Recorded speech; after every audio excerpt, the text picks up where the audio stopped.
Ja, meine Reise startete in Frankfurt am Flughafen mit einem 05er Pils. Das mache ich immer so, wenn ich wegfliege oder verreise. Gibt es erstmal einen halben Liter Bier, dann ist man ein bisschen entspannter. Und ja, während dem Flug habe ich mir eine interessante Dokumentation über Heinz Stücke angeguckt. Wer die Person nicht kennt, einfach mal googeln. Sehr, sehr interessant, empfehlenswert und schaut euch das mal an.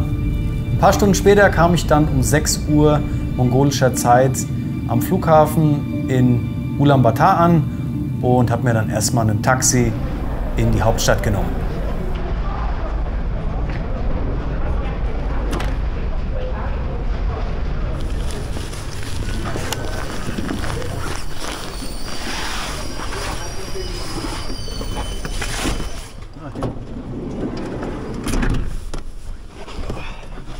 How? I'm Egi. Egi? Yeah. Egi. Full name is Iqbal. Equal. Iqbal. Okay. Little Egi. Здравствуйте. Здравствуйте.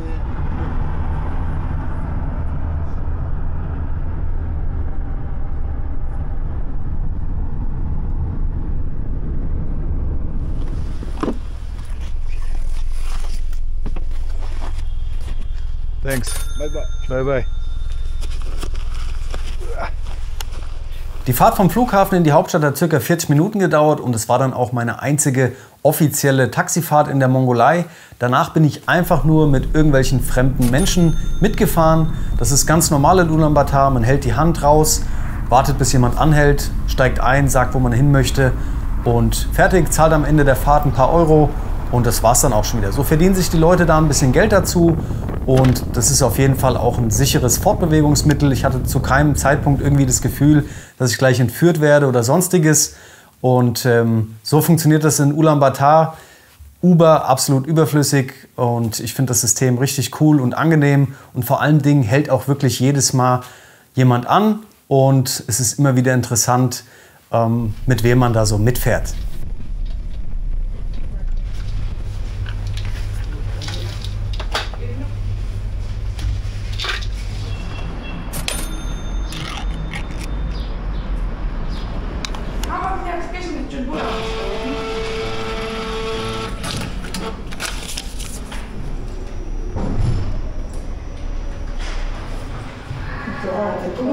I will take this.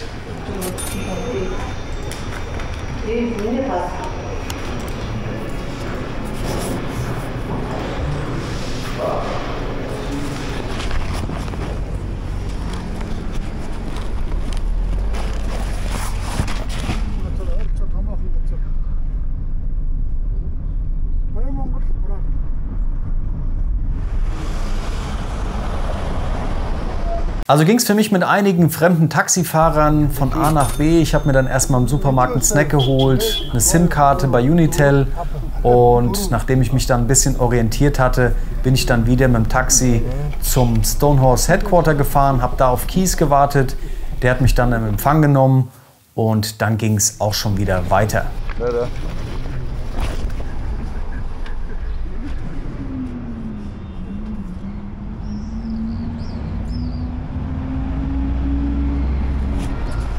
Im Büro bei Stonehorse habe ich mir dann erstmal die ganzen TripAdvisor-Auszeichnungen angeschaut. Es hingen einige Bilder dort und ich hatte auf jeden Fall direkt Bock, auf Tour zu gehen.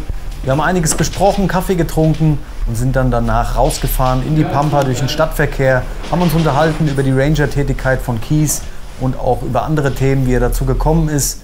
Und war sehr interessant. Und nach einer Weile haben wir uns dann auch schon mit dem ersten Pferdehändler bzw. Pferdeverkäufer getroffen. Denn für meine Tour sollten 1 bis 2 neue Pferde in die Herde aufgenommen werden. Und da waren wir dann erstmal bei einem Pferdeverkäufer, der uns 2, 3 Pferde gezeigt hat.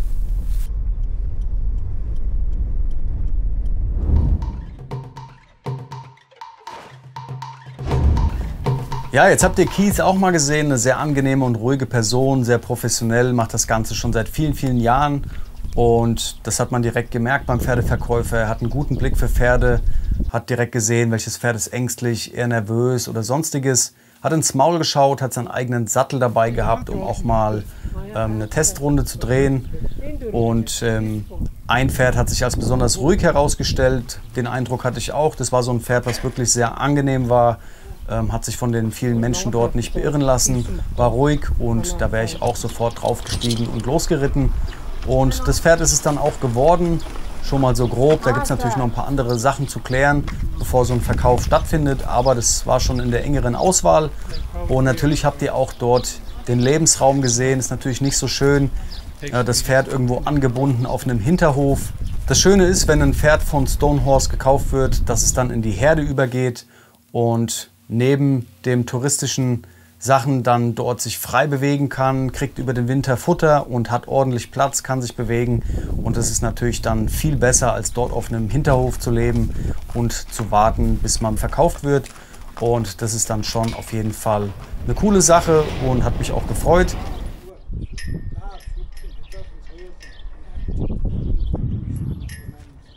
Ciao, ciao. Dabei, basta, basta. Nach dem ersten Pferd ging es dann zu dem nächsten Pferdeverkäufer. Da haben wir uns dann noch ein Pferd angeschaut, angeblich ein altes Rennpferd. Ob das so stimmt, weiß ich nicht. Aber das war auch sehr ruhig von Anfang an, hat einen angenehmen Eindruck gemacht. Und dann hatte ich auch so langsam Bock, mal den Sattel drauf zu packen, beziehungsweise hat Kies den Sattel drauf gemacht. Und ich habe dann auch mal eine Runde gedreht. Und man merkt direkt bei den mongolischen Pferden, dass die Bock haben, Gas zu geben. Die wollen sich bewegen, die wollen nicht irgendwo in einem Hinterhof festgekettet sein oder angebunden.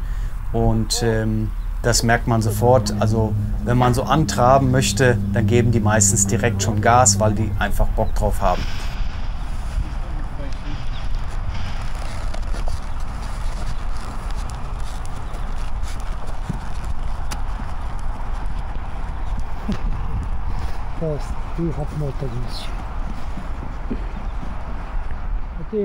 Das Pferd war sehr angenehm, hat sich gut führen lassen und es war auch dann am Ende, auch in der engeren Auswahl, auch noch ein paar Fragen offen gewesen. Aber zum Ende sind es dann diese beiden Pferde für mich geworden. Den Arrow, also den schwarzen, als Reitpferd und das Pferd aus dem ersten Verkauf ist dann mein Packpferd geworden.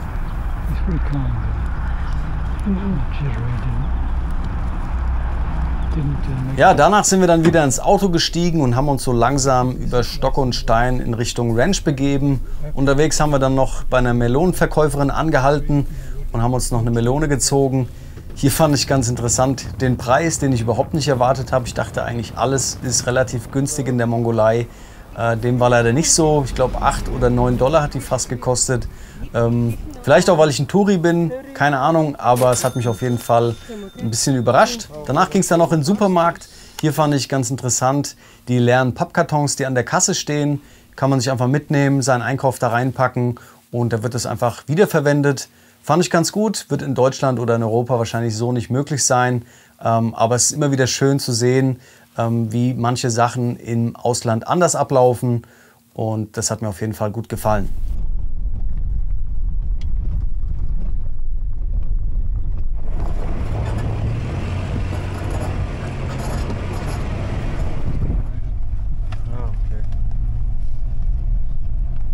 Nach einer Weile kamen wir dann endlich im Camp an. Ich war schon langsam ein bisschen müde vom langen Flug und der Zeitverschiebung. Sofort hat mich da Tisha begrüßt. Das ist der junge Schäferhund, den die beiden aufgepäppelt haben. Und Sabina habe ich dann auch kennengelernt.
Ja, für mich hieß es dann erstmal ein bisschen runterfahren, das Ganze sacken lassen, die ganzen Eindrücke verarbeiten und bin dann in die Hütte, habe mir die ganze Hütte angeschaut. Die haben die beiden selber gebaut, sehr schön eingerichtet. Es gibt einen Ofen. Wir haben dann ein Bier getrunken, gequatscht, ein bisschen was gegessen und danach hat mir dann Sabina heißes Wasser aufgekocht und ich hatte die Möglichkeit tatsächlich warm zu duschen. Für euch als Info, es gibt dort keinen Strom außer Solarenergie und warmes Wasser gibt es dort auch nicht. Dementsprechend war das für mich absoluter Luxus, da ich den ganzen Flug über in meinen Stiefeln drin war und natürlich auch die Kleidung geschwitzt war vom ganzen Rumtragen. Es waren so ungefähr 30 Grad dort in der Mongolei, als ich angekommen bin. Und das war für mich natürlich sehr, sehr angenehm. Und danach habe ich mich dann noch im Gär breit gemacht, meine Ausrüstung schon mal so ein bisschen grob ausgeräumt. Und dann habe ich noch Zähne geputzt und bin einfach nur ins Bett gefahren.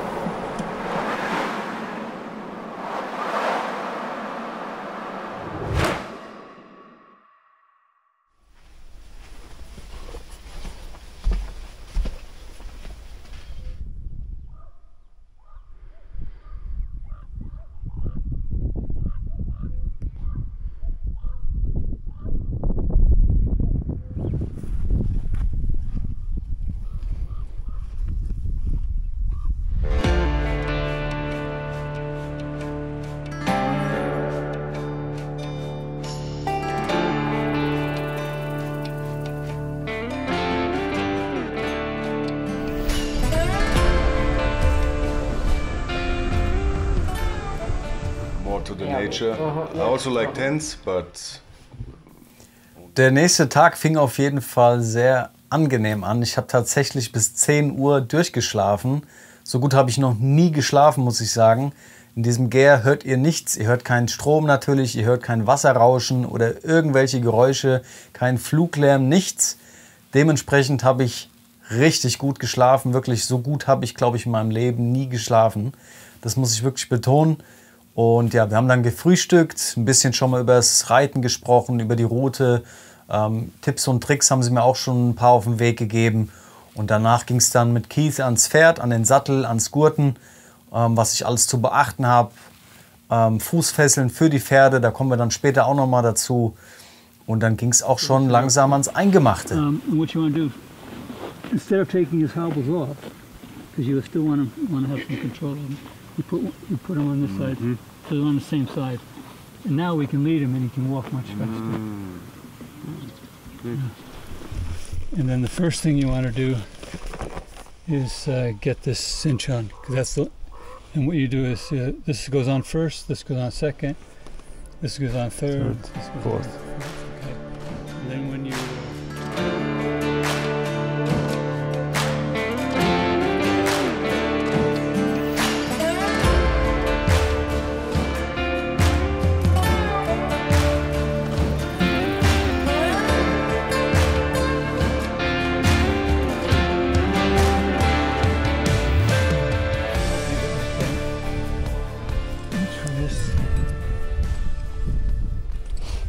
That.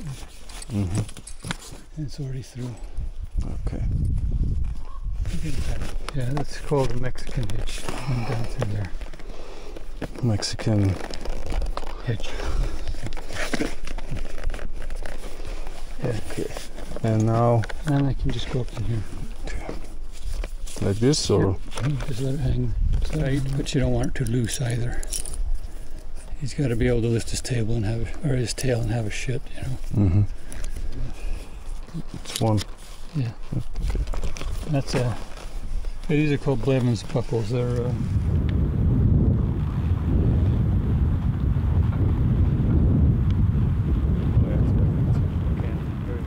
that's okay. If you're riding along, if you're riding for several hours every day and your knees start to hurt, lengthen.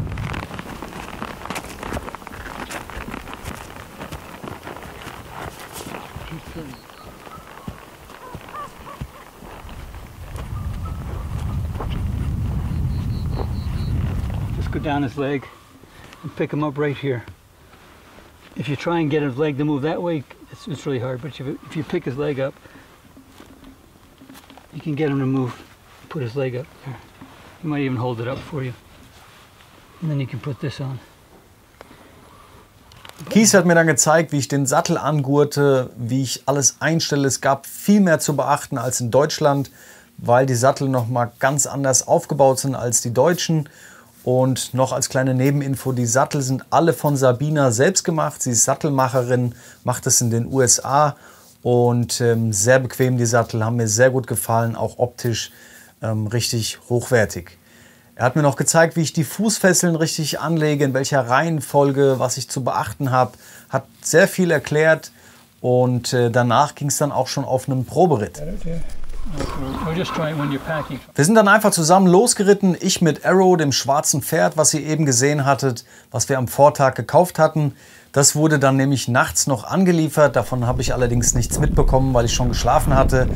Und ja, mit dem sind wir losgeritten, es kam direkt so ein kleiner Wasserlauf. Ich dachte, das Pferd läuft ganz normal durch. Nichts war, einfach drüber gesprungen, eiskalt. Ich habe mich erstmal so ein bisschen erschreckt, weil ich das einfach nicht gewohnt war, dass das Pferd über so einen kleinen Wasserlauf springt. Und ja, dann war ich erstmal ein bisschen wach, wusste, die Pferde hier ticken ein bisschen anders. Und danach ging es dann schon raus in die Natur. Eine richtig geile Landschaft direkt vor der Haustür. Und wir sind dann in ein Waldstück reingeritten. Und dort haben wir angehalten, denn dort lag ein altes Pferd von Kies, was ein paar Wochen zuvor von einem Wolf gerissen wurde. Das Pferd war schon alt und hatte auch eine Sehschwäche auf einem Auge.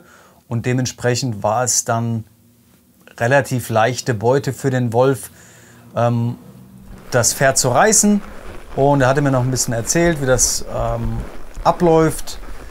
Wenn so ein Pferd in der Mongolei stirbt, dann nimmt man den Kopf oder das Skelett und hängt das in den Baum. Ist wohl so ein Ritual. Und ja, war auf jeden Fall für mich als Eindruck auch schon mal krass. Da wusste ich sofort, was überhaupt hier abgeht.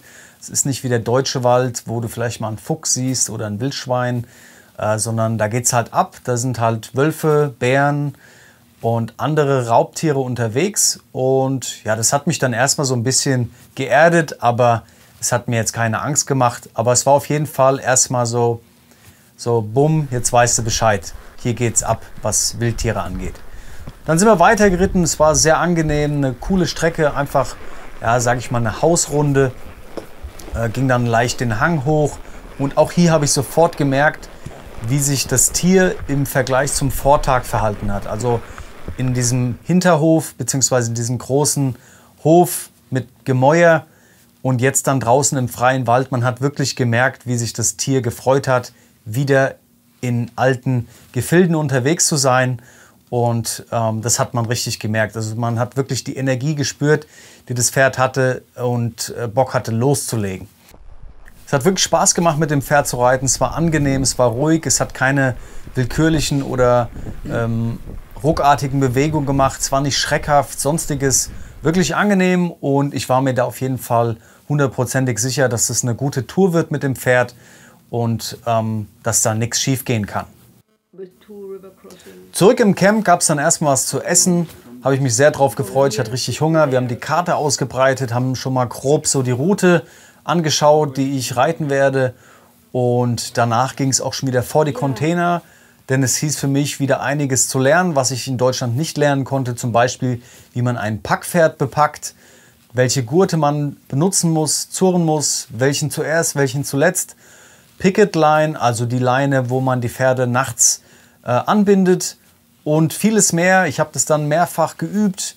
Auch habe ich gelernt, wie man die Plane, also eine Canvas-Plane, auf das Packgut legt und dort dann mit einem Diamond Hitch verzurrt das Ganze. Also alles ganz klassisch und oldschool. Es hat mir sehr gut gefallen. Keine modernen Zurgurte oder Ratschen oder sonstiges.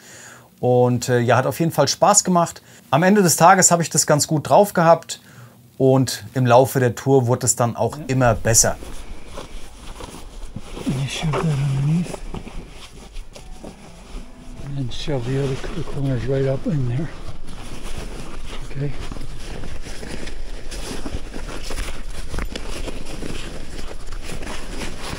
Okay. You just pull it right over the center. Over just right over the center like that. You're gonna have to pull it. When you pull this, you just pull it back to yourself. That's on the button. Wait. What's the Mongolian word for arrow? Som. Som? Som. Det är hårt med så.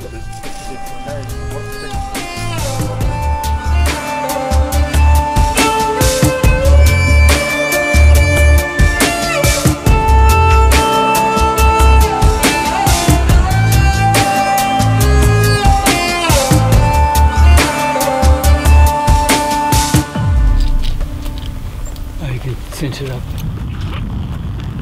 Yeah, he seems to be okay.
Zwischendurch habe ich natürlich dann mit meinen Solarpanels noch dafür gesorgt, dass die Akkus für den nächsten Tag dann alle schon wieder aufgeladen sind. Ich habe meine Powerbanks gefüllt und natürlich auch meine Drohnenakkus.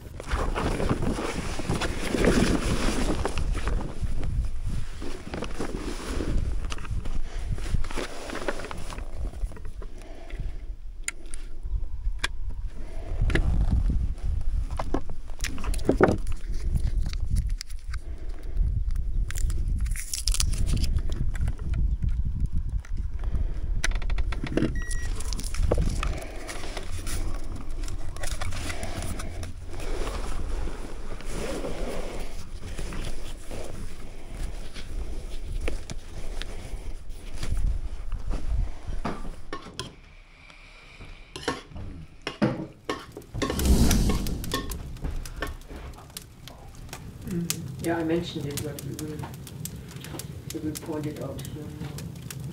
Ja, und dann war es auch schon Abend, der Crashkurs war beendet, wir sind in die Hütte rein, haben Abend gegessen, der Ofen war an, mit Feuer, Bierchen getrunken, ein bisschen gequatscht und dann war der Tag auch eigentlich schon beendet. Wir sind dann kurz vorm Schlafengehen nochmal zu den Pferden, haben geschaut, ob die Picketline richtig liegt, ob sich da nichts verheddert hat und dann bin ich auch schon wieder ins Bett gegangen.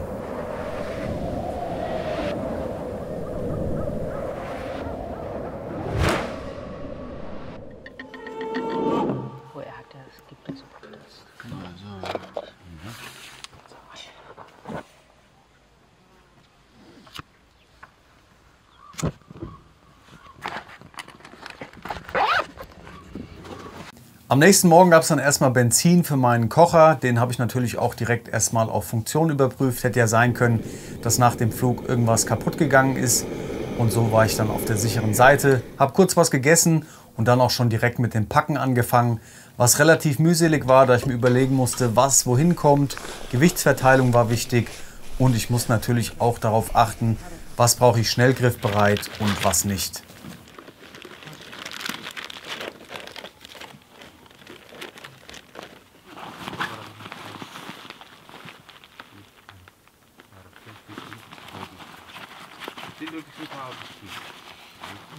Außerdem war ich natürlich ab dem Zeitpunkt auf mich selbst gestellt.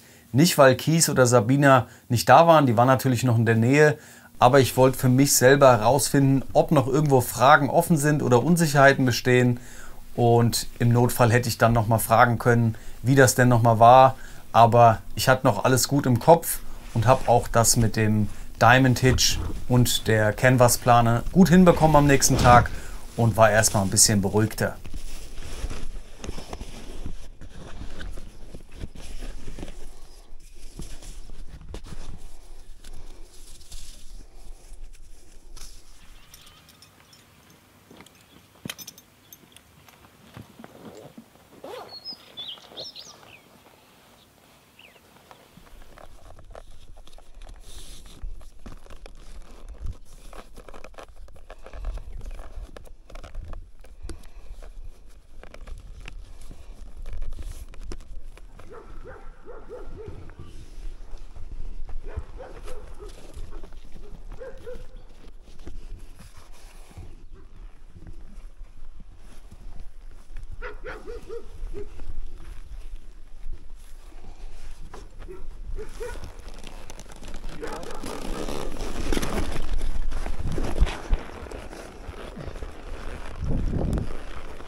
Left.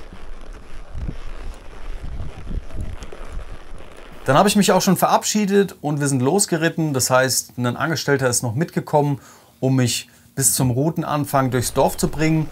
Und direkt vor der Haustür gab es schon das erste Problem, denn Arrow hatte keine Lust auf den kleinen Bachlauf vom Vortag. Das war dann irgendwie an dem Tag doch ein Problem. Von rechts kam gleichzeitig auch noch ein Hund an, der angefangen hat zu bellen. Somit war ich erstmal ein bisschen nervös und naja, nicht überfordert, aber ich musste das Ganze erstmal einordnen.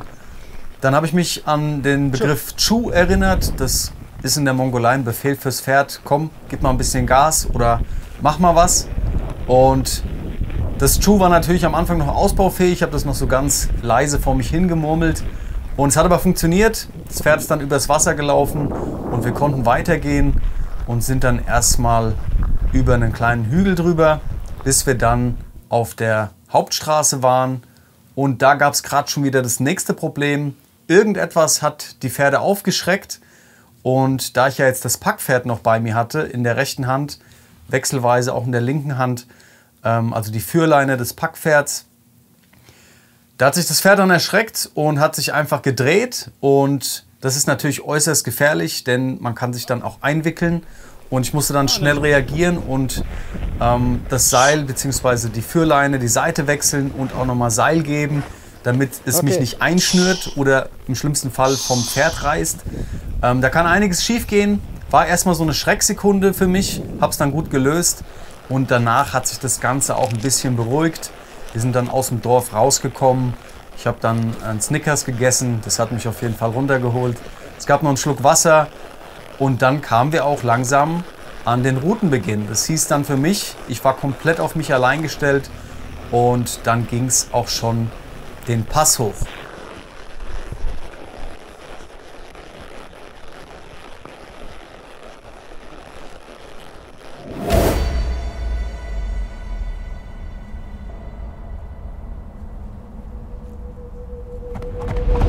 Der Pfad hoch zum Dawat-Pass ist relativ steil, dementsprechend habe ich dann wechselweise immer bin ich geritten oder auch abgestiegen und einfach auch ein paar Meter selbst gelaufen, habe die Pferde dann an der Führleine genommen und dann war ich auch irgendwann oben am Dawat-Pass angekommen und auf der anderen Seite ging es dann genauso steil wieder runter.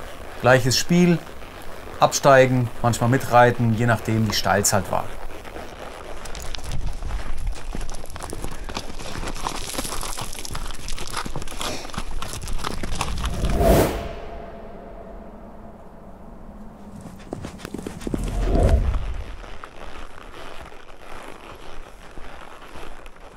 Der Weg runter vom Dawat-Pass war relativ steinig und uneben. Ich bin ab und zu mal abgestiegen, weil ich noch nicht sicher war, wie geländegängig die Pferde waren. Im Endeffekt war es denen dann aber egal. Die wussten genau, wo sie hintreten, wussten genau, wo sie langlaufen können und wo nicht.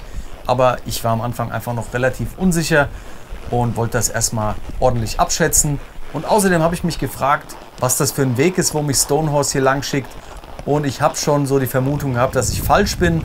Und dem war auch so. Wäre ich ein bisschen früher nach dem Dawat-Pass abgebogen, wäre ich auf einen schönen Wald-Wiesenweg gekommen und habe natürlich die Kfz-Strecke genommen, die natürlich richtig durchgefahren ist, weil da regelmäßig irgendwelche Geländewagen durchfahren. Und dementsprechend war der Weg ins Freie nicht so schön. Nachdem ich den Wald dann verlassen hatte, wurde der Weg auf jeden Fall viel besser. Die Landschaft hat sich gezeigt und es hat richtig Bock gemacht, dann dort lang zu reiten. Und das habe ich auch bei den Pferden gemerkt. Ich habe dann mal versucht, so anzutraben, dass man so ein bisschen zügiger reitet und dann haben die direkt Vollgas gegeben. Also direkt Galopp. Ich musste die erstmal bremsen. Ich bin dann erstmal, keine Ahnung, 20, 30 Sekunden galoppiert und habe die dann aber bremsen können, ein bisschen runterfahren können und bin dann wieder ganz normal geritten. Aber man hat auf jeden Fall gemerkt, dass sie lange keinen Auslauf hatten und die haben sich auf jeden Fall darüber sehr gefreut. Natürlich muss man mit den Pferden auch immer darauf achten, dass sie genug trinken und auch essen. Ein Pferd, was nicht regelmäßig isst, kriegt Koliken und kann auch daran sterben. Und dementsprechend war ich da am Anfang noch sehr vorsichtig und habe zu jeder Möglichkeit bei Wasser angehalten oder auf einer Wiese, wo sie sich dann einen kleinen Snack holen können. Und ja, dann ging es auch schon weiter und ich habe auch dann direkt nach 13 Kilometern ungefähr meinen ersten Schlafplatz gefunden.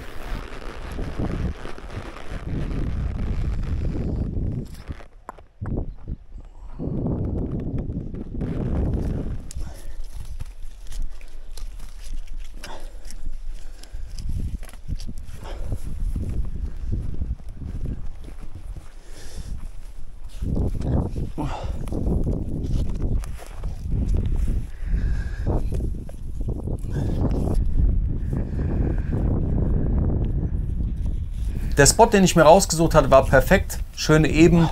Nebendran war ein kleiner Bachlauf, damit die Pferde auch was trinken können. Und dann war es für mich an der Zeit, alles alleine abzuladen, aufzubauen, Picketline setzen für die Pferde, Fußfesseln anbringen. Die Pferde haben super mitgespielt, war gar kein Problem. Und dann bin ich erstmal angekommen.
Ja, und dann habe ich das Packpferd abgeladen und ein bisschen sortiert und habe im Augenwinkel im Bachlauf irgendwas Weißes, Helles liegen sehen.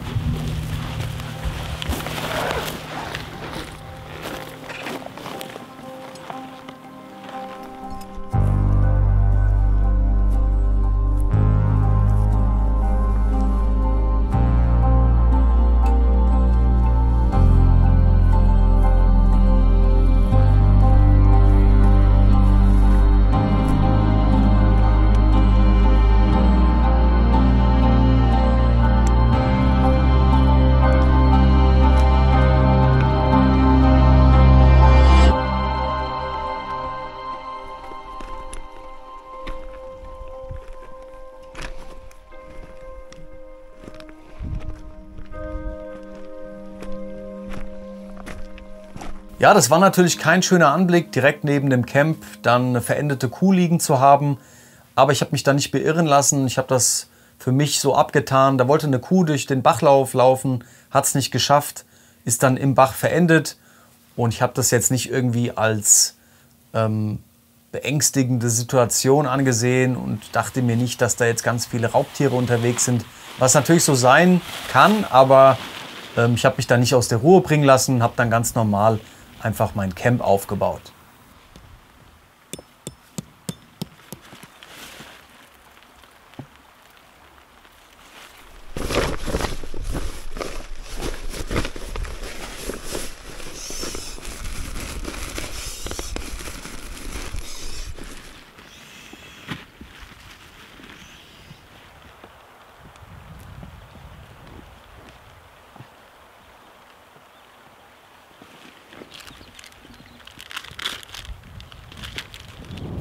Das Wetter hat dann auch noch umgeschlagen, ist dann windig und kühl geworden, hat angefangen zu nieseln. Ich habe dann die Regenjacke drüber gezogen, mir in Ruhe was zu essen gekocht, in Anführungsstrichen gekocht. Und es war irgendwie trotzdem sehr angenehm und gemütlich.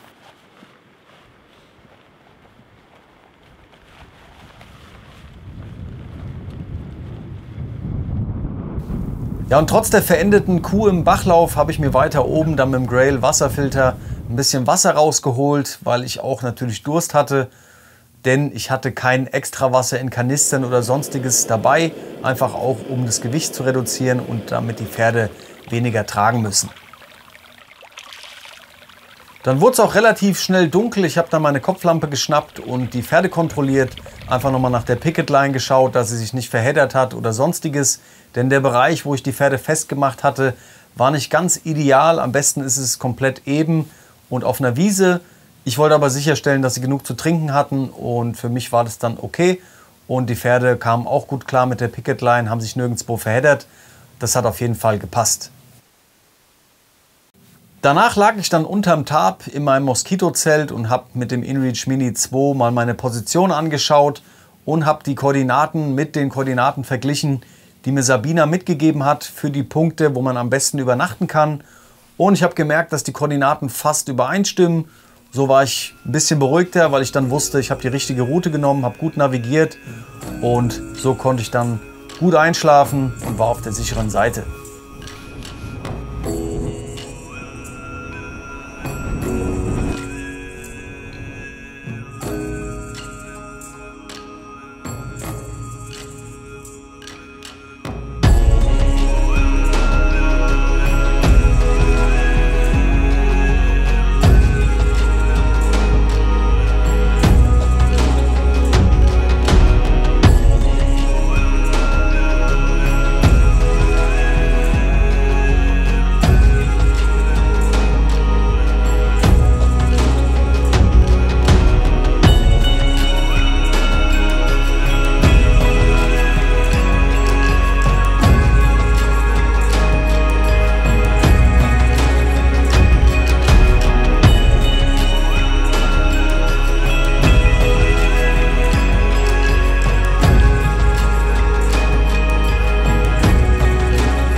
Ja, der nächste Tag, das war auch der Tag, wo so langsam die Probleme angefangen haben. Es hat eigentlich alles entspannt angefangen, Frühstück, Kaffee und ich habe ein bisschen mit dem Rangefinder die Gegend abgesucht. Habe das Pferd verarztet, das Packpferd, das hatte sich über Nacht irgendwie an einem Ast ein paar kleine Schürfwunden am Kopf zugezogen. Habe ich dann schnell mal verarztet mit einer Creme, mit einer Salbe. Und ja, habe auch mit GPS mal das Wetter abgefragt, ob da irgendwas kommt, vielleicht ein Sturm. Hätte ich ehrlich gesagt Bock drauf gehabt. War aber alles ganz normal.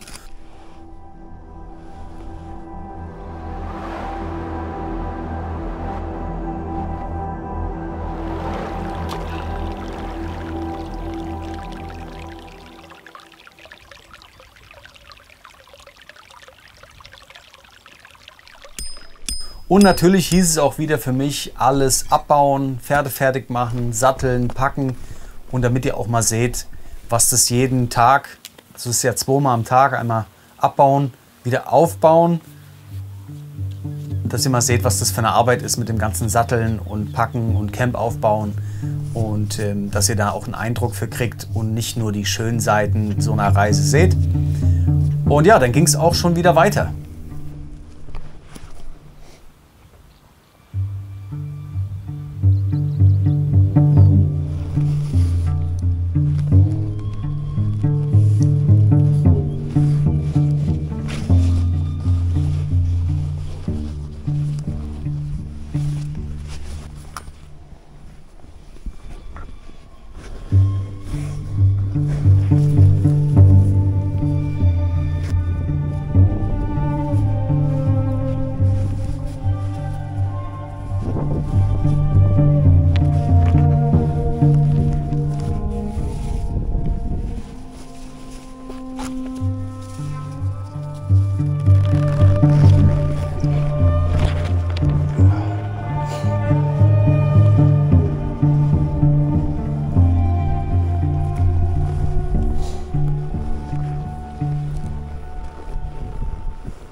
Aber wie ich schon gesagt habe, starteten mit diesem Tag die Probleme.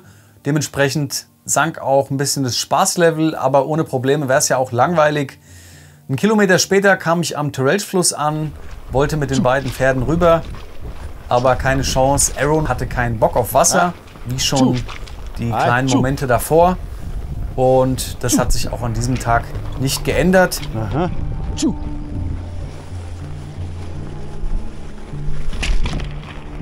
Okay, 2.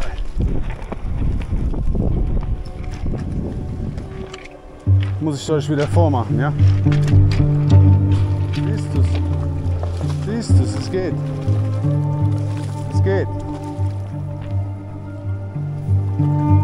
Es geht, es ist kein Problem. Trink, wenn du trinken willst, trink.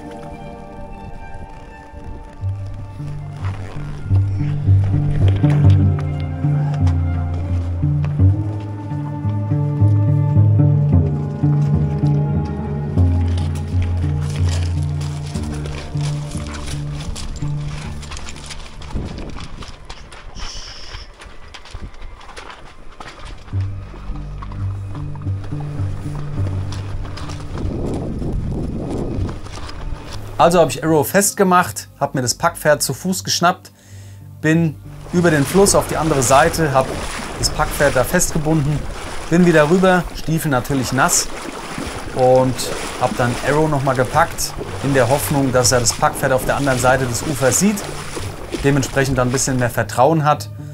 Und es hat auch funktioniert, er ist dann mit mir rübergegangen und dann waren wir auch erstmal über den Terrelge-Fluss drüber. Und es ging erstmal weiter.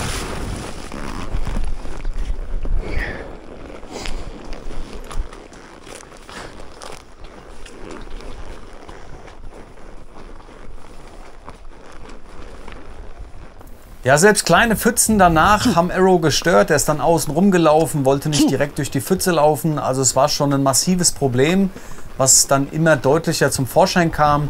Danach kam noch ein kleiner Ausläufer vom Terrelge-Fluss. Da sind wir dann auch noch drüber. Kamera hatte ich allerdings nicht an in dem Moment.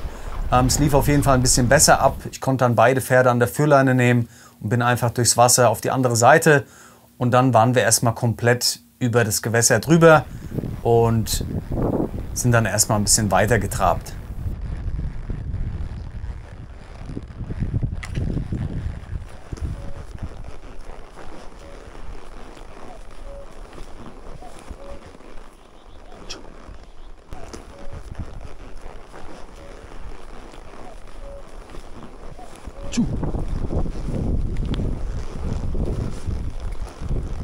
Danach ging es dann im Galopp ins offene Gelände. Ich habe die Pferde einfach mal laufen lassen. Die hatten wieder Bock drauf. Ich wollte eigentlich nur traben.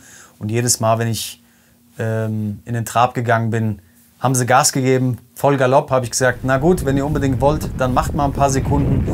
Und danach habe ich sie wieder ein bisschen gebremst. Sind wir ganz normal getrabt. War alles entspannt. Und dann kam natürlich eine Herde voller Pferde um die Ecke. Ich denke 15, 20 Pferde waren es bestimmt. 3, 4 Pferdehirten noch mit dabei. Die haben auch gerufen. Ich denke mal, die wollten, dass wir dazukommen.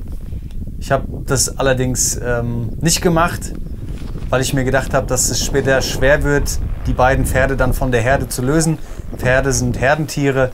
Die lieben das, in der Herde zu reiten. Und deswegen habe ich mich dann dagegen entschieden. Den Pferden hat es überhaupt nicht gefallen. Die wollten damit dazu. Das hat man gemerkt. Die haben dann immer so ein bisschen, so 5 oder 10 Meter haben sie einfach mal angefangen zu traben oder sogar zu galoppieren.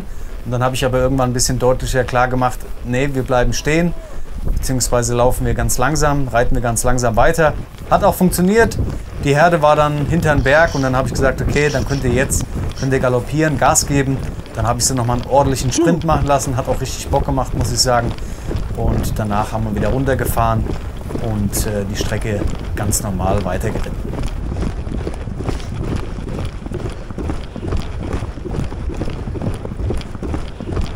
Nach einer Weile hatte ich dann schon wieder 6 oder 7 Kilometer auf der Uhr und stand mitten im Terrelge Nationalpark. Habe dann nochmal die Verzurrung gecheckt, weil ich nach dem Galopp nicht sicher war, ob das alles gepasst hat. War aber alles ordentlich verzurrt. Ich hatte einen guten Diamond Hitch gemacht und das hat gepasst. Und dann gab es natürlich auch schon direkt wieder das nächste Problem bzw. Hindernis, denn wir mussten den Terrelge-Fluss schon wieder überqueren.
Heide. Noch ein bisschen, auf. Tja. Komm her. Noch ein bisschen. Noch ein bisschen. Ist nichts. Passiert nichts. Ja, ich bin dann beim Thema Wasserüberquerung relativ entspannt, pessimistisch, aber auch mit einer kleinen Note Spaß dran gegangen. Ich habe mir einfach gedacht, irgendwas muss ja immer sein. Ich habe das Ganze einfach irgendwie ein bisschen belächelt und habe dann das Packpferd genommen, angebunden, abgeladen, eine Picketline gesetzt, damit es schon mal grasen kann und schon mal entspannt ist. Und den Arrow habe ich gesattelt gelassen, bin dann nochmal draufgestiegen ans Ufer und habe dann mal versucht, ihm irgendwie eine Einzelschulung zu geben, sage ich mal, ihm ein bisschen die Angst zu nehmen und auch das Ganze mit viel Gefühl, ganz langsam, bin vorgegangen, habe ihm gezeigt, dass nichts passiert, aber es hat nicht funktioniert. Ein paar Schritte hat er tatsächlich gemacht, wir standen, glaube ich, so in der Mitte des Flusses, aber nach 15 oder 30 Minuten, ich weiß nicht mehr, wie lange wir da im Wasser standen, Stiefel natürlich nass, bis zum Knien stand ich da drin, Hose auch nass und es hat am Ende dann natürlich nicht funktioniert.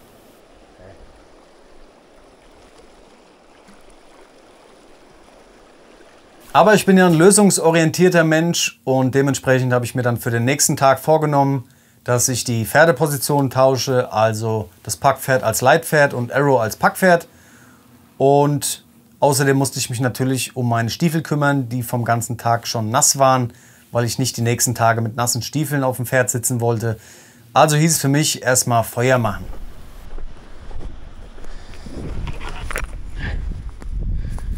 Das Feuer war relativ schnell an, einfach ein paar trockene Äste, ein bisschen Zunder vom Baum, von Ziegen oder Schafen war das, glaube ich, Wolle, habe ich als Zunder genutzt, ging ganz gut.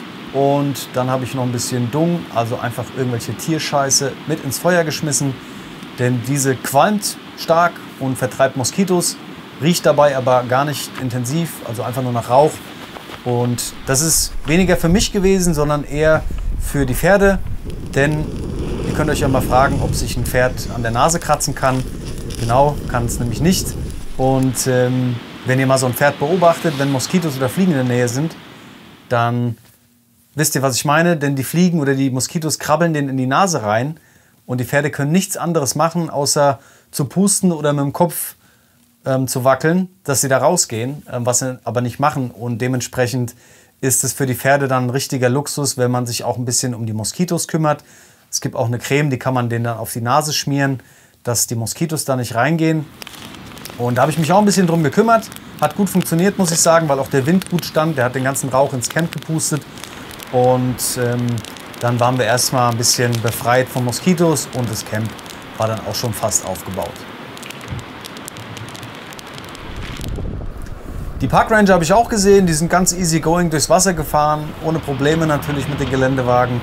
Hätte ich auch gern so mit meinen Pferden gehabt, aber war halt leider nicht so.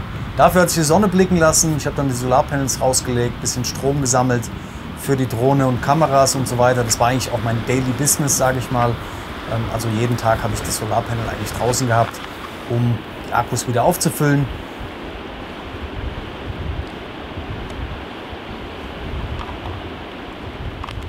Dann gab es ein Fertigmeal und ich habe dann mein Schlafsetup noch fertig aufgebaut unter den Lärchen. Es war ein cooler Spot auf jeden Fall. Und nur zur Info für euch, ich habe einen Schlafsack mit Komforttemperatur bis zu 10 Grad dabei gehabt. Und das wird mir auf jeden Fall auch noch zum Verhängnis werden.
Chu. Chu. Chu.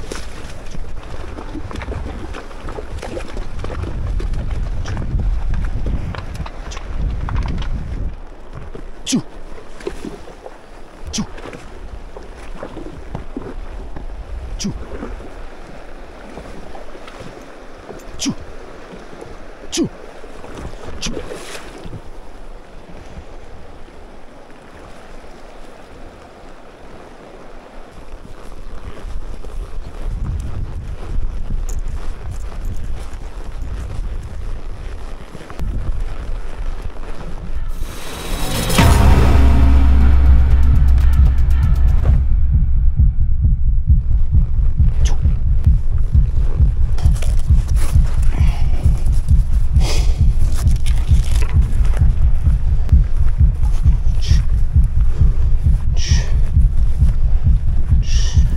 Ja, Freunde, Murphy's Law in Real Life, so sieht das Ganze dann aus. Nichts hat funktioniert, Wasserüberquerung schief gegangen, danach hat sich der Packsattel von Arrow gelöst, wahrscheinlich weil er noch ein bisschen Luft gelassen hat. Ich durfte dann erstmal alles neu beladen, neu packen, neu verzurren, habe dann wieder die Pferde getauscht und dann habe ich mich erstmal hingesetzt, Karte rausgeholt, GPS drauf mit Kompass, das Ganze eingenordet, habe mir die umliegenden Berge angeschaut und auf der Karte dann die Höhenangaben verglichen. Dann wusste ich ungefähr, wo ich mich befinde und dann habe ich mich entschieden, komm, ich versuche jetzt mal die Route zur östlich gewandten Seite vom Fluss lang zu reiten, um mich da irgendwie durchzuschlagen.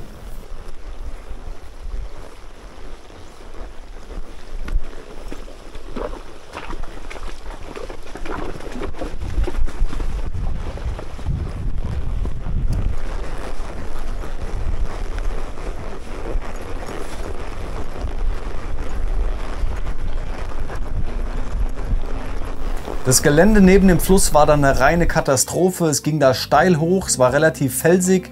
Dann ging es wieder runter neben den Fluss. Die Vegetation sowas von dicht. Am Steigbügel unten am Sattel hängen geblieben. An meiner Jacke hinten am Packpferd hat es ständig gescheuert an den Seiten der Plane. Und da gab es dann auch irgendwann keinen Durchkommen mehr. Also bin ich umgedreht. Und wie Murphy's Law das natürlich so will, habe ich vergessen, den Akku zu wechseln. Das heißt, ich habe die ganze Zeit Aufnehmen gedrückt und Aufnahme stoppen und es war gar kein Akku drin, also habe ich auch gar nichts aufgenommen. Murphy's Law halt, ihr kennt es. Und dann ging es für mich erstmal 7 Kilometer zurück in Richtung ersten Schlafplatz und da bin ich dann erstmal runtergekommen.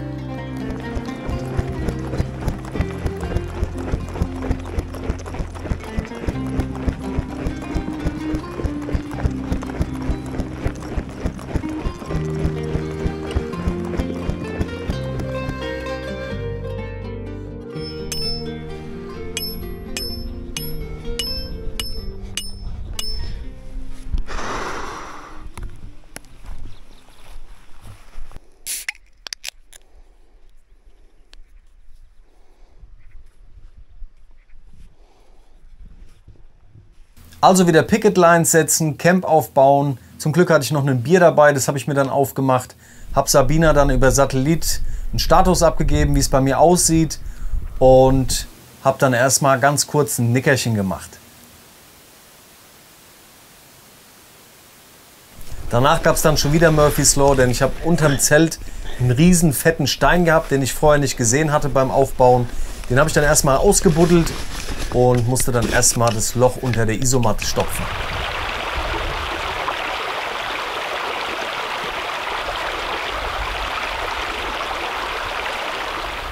Kurz gesagt lief der Tag bis dahin einfach nur beschissen. Es hat nichts funktioniert. Es war heiß und schwül. Ich hatte das Camp schon einmal abgebaut, die Pferde einmal beladen, nochmal gewechselt und dann schon wieder das Camp aufgebaut innerhalb von wenigen Stunden. Und dementsprechend war das Gemüt dann ganz schön gedrückt. Ich habe mir dann erstmal was zu essen gemacht, mir die Spaghetti dann reingezogen bei den Pferden und habe fürs Gemüt dann einfach nur die geile Landschaft aufgesaugt.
Der nächste Morgen war im Vergleich zum Vortag relativ entspannt, wie das halt so ist, wenn man über Dinge schläft. Dann sind sie am nächsten Tag nur noch halb so schlimm oder komplett weg. Und so war es dann auch an dem Tag ganz entspannt. Und ich habe dann mit dem Rangefinder noch einen Adler in der Luft gesehen. Natürlich konnte ich den nicht besonders nah beobachten, aber ich habe ihn gesehen, war auf jeden Fall eine coole Sache. Und wenig später ist dann auch schon Keith eingetroffen. Ich hatte ja am Vortag mit Sabina geschrieben und wir haben dann ausgemacht, dass er vorbeikommt und wir nochmal gemeinsam zum Terrelge-Fluss reiten, um das Ganze dann da nochmal zu probieren. Very fast. When did you start at the cabin?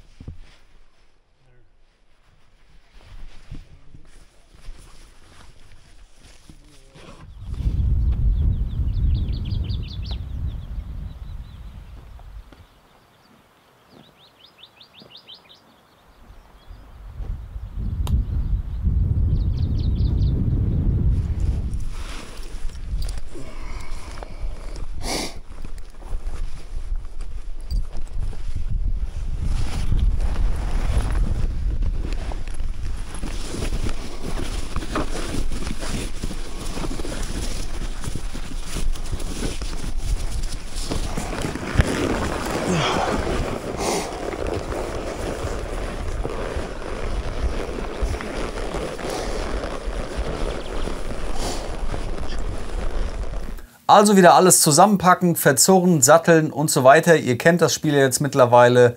Dann ging es auch schon los und unterwegs zum Terrelge-Fluss ist mir einfach mal aufgefallen, wie willkürlich Arrow bei der Wasserwahl ist.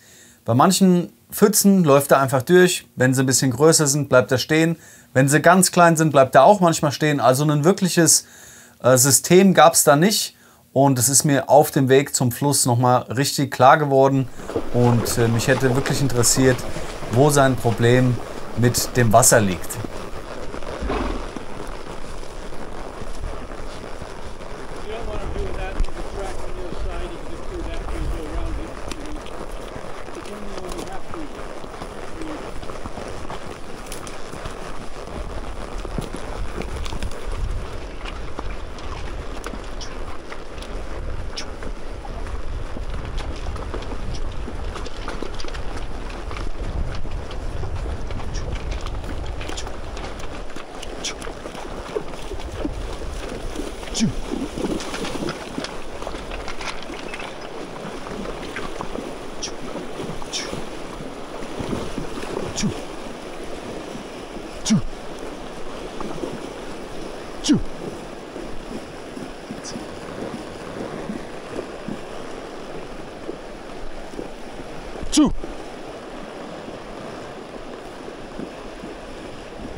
Okay, if you want to get on my horse, you can grab the pack horse because he goes across.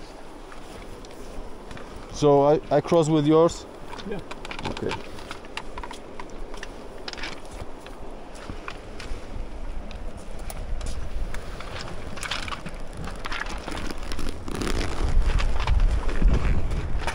Ja, und selbstverständlich hatte Arrow auch an diesem Tag keinen Bock auf den Fluss, wollte ihn nicht überqueren. Und dann haben wir gesagt, wir tauschen jetzt mal die Pferde, so dass Keith mit Arrow über den Fluss geht und ich mit seinem Pferd. Und wie ihr sehen konntet, hatte auch Keith seine Probleme, musste ordentlich treiben und hat es aber dann am Ende geschafft.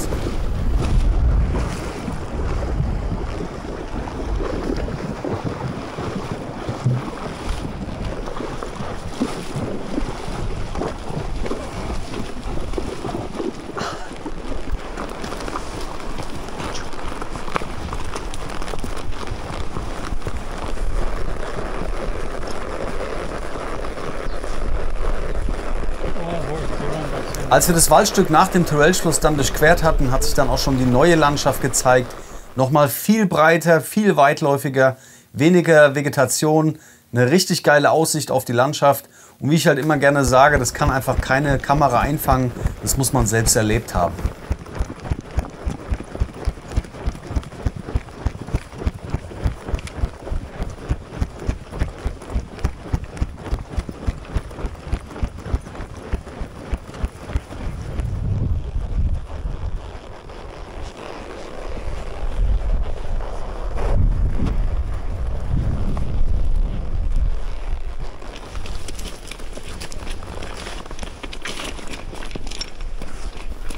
Ja, und dann kamen wir auch schon an den Punkt, an dem sich meine Tour auf jeden Fall veränderte. Denn wir wollten die nächste Wasserüberquerung auch noch testen und schauen, wie wir dann entscheiden. Und da war dann Schluss, auch für Keith, also mit Arrow. Und es ging einfach nicht weiter mit dem Pferd. Er hatte auf diese Wasserüberquerung auch keine Lust, weil die ist noch mal ein bisschen breiter und war auch vom Wasser her ein bisschen lauter.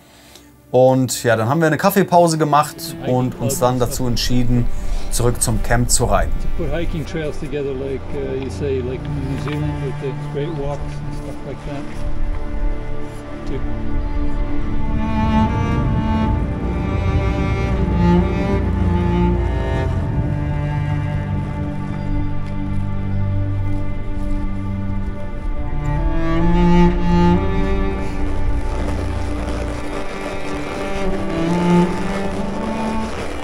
Es war eine lange, aber geile Strecke durch viele Wälder und auch steile Pässe und natürlich auch mitten durchs Bärengebiet.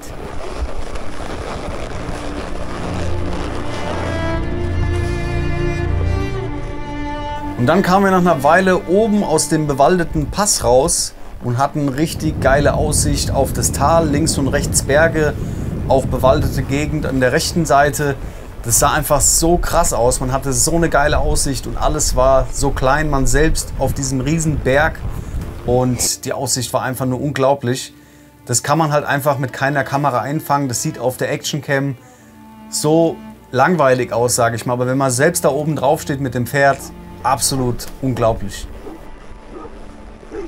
Danach war ich relativ froh, dass mir Keith das Packpferd abgenommen hatte, denn normalerweise läuft ein Packpferd einfach hinter dem leitenden Pferd hinterher, ohne Führungsleine, also die Führungsleine liegt nur oben auf dem Sattel und falls vielleicht ein Fahrzeug kommt oder eine große Gruppe oder Tiere, dann nimmt man das Pferd dann doch wieder an die Führungsleine, aber im Normalfall läuft das Packpferd einfach nur hinterher, ohne Führungsleine. Und dementsprechend, das habe ich in dem Video jetzt noch gar nicht erwähnt, habe ich das Packpferd eigentlich nonstop an der Führungsleine nicht hinter mir hergezogen, aber man muss schon ab und zu dagegen halten und dementsprechend war ich sehr froh, dass mein Bizeps ein bisschen entlastet wurde und Keith mir das Packpferd abgenommen hatte.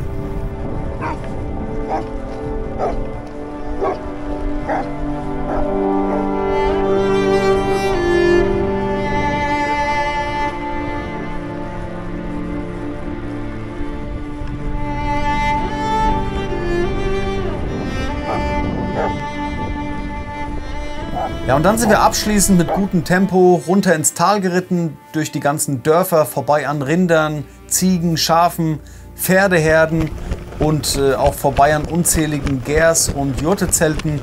Und da ist mir dann das erste Mal wirklich bewusst geworden, dass ich zurück in der Zivilisation war, zurück am Camp, zurück am Startpunkt, also da, wo ich hergekommen war. Und dementsprechend war ich dann erstmal ein bisschen in mich gekehrt, nachdenklich und wusste ehrlich gesagt gar nicht, wie es jetzt überhaupt weitergeht.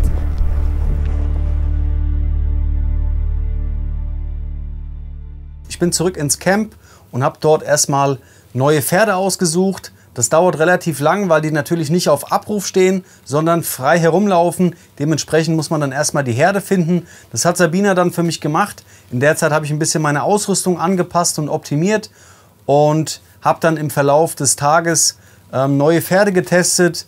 Und allerdings war das nicht gut, die haben nicht gut miteinander harmoniert. Und dann habe ich mich dazu entschieden, auf einem einzelnen Pferd weiterzureiten und habe mich dafür einen Schimmel entschieden. Habe meine ganze Ausrüstung angepasst, also dass ich das alles auf einem Pferd mitnehmen kann. Trekkingstöcke weg, weniger Essen, weniger Kleidung und so weiter, so dass das halt alles passt und auch leicht ist. Und dann ging es dann auch schon weiter.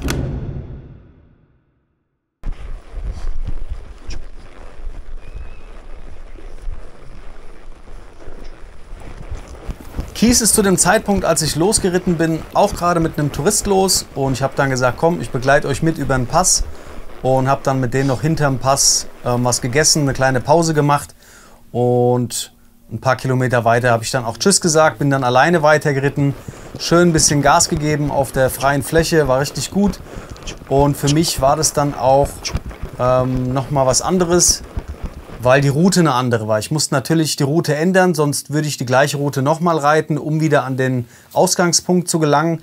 Da hatte ich aber keinen Bock drauf, weil ich natürlich was Neues sehen wollte. Ich wollte die Gegend erkunden und bin dann in nördliche Richtung oben am Park rausgeritten und war dann erstmal schön auf einer freien Fläche.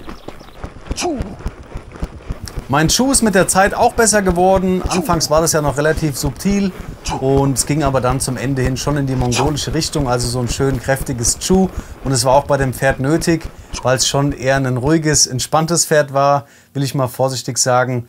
Und man musste das Pferd schon ein bisschen antreiben. Ab und zu habe ich auch die Führleine genommen, habe mal hinten so einen leichten Klaps drauf gegeben, also überhaupt nicht fest, einfach nur das Fell berührt, dass das Pferd weiß, okay, ich könnte ein bisschen schneller laufen oder traben. Ja, und dann ging es für mich auch schon wieder mitten in die Pampa bzw. in die Wildnis. Es ging fast nur bergauf und ich habe mich dann dazu entschieden, auch ein bisschen mitzulaufen, nicht nur um das Pferd zu entlasten, sondern auch um einfach auch ein bisschen selbst was zu laufen. Wir haben uns gut verstanden, hat gut harmoniert, es hat gut funktioniert, es hat sich sehr gut führen lassen, das Pferd. Und als wir eine kleine Pause gemacht haben, habe ich es auch gar nicht angeleint. Ich wollte das einfach mal ausprobieren. Also nicht immer gleich an einen Baum anbinden und Fußfesseln dran, dass das Pferd ein bisschen auch freier ist. Und es hat auch einfach nur gegrast. Ich habe dann gesessen und auch eine Pause gemacht. Hat gut funktioniert bis dahin. Und ja, dann ging es auch schon wieder weiter.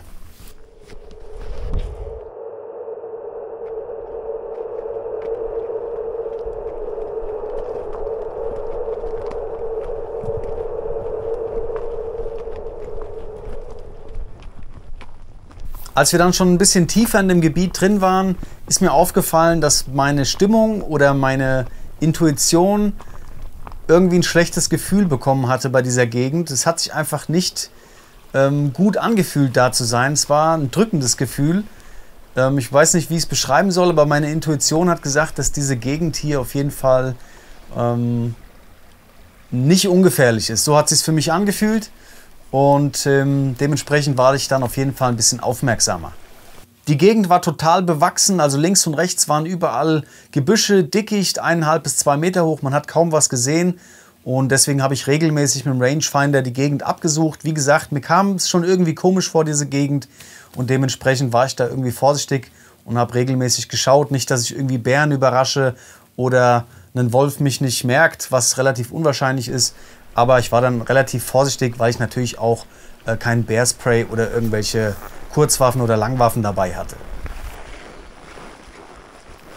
Navigiert habe ich natürlich weiterhin über die Karte und auch über mein Garmin.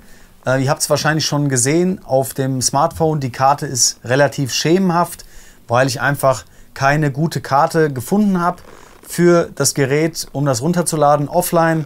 Und dementsprechend war die Navigation sehr grob, vor allen Dingen auch, weil ich die weitere Tour oder Route gar nicht neu geplant hatte. Ich bin einfach Freestyle, hinten raus, nördliche Richtung und mal gucken, auf was ich so treffe.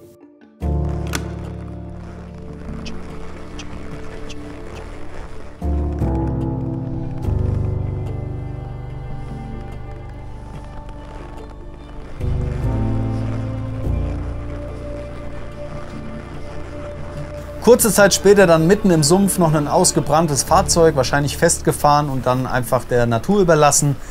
Jedenfalls hat es das ganze Szenario noch mal ein bisschen merkwürdiger gemacht.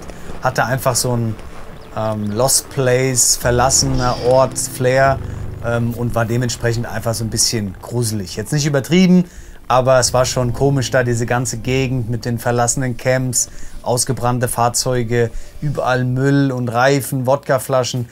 Es war auf jeden Fall eine komische Stimmung da.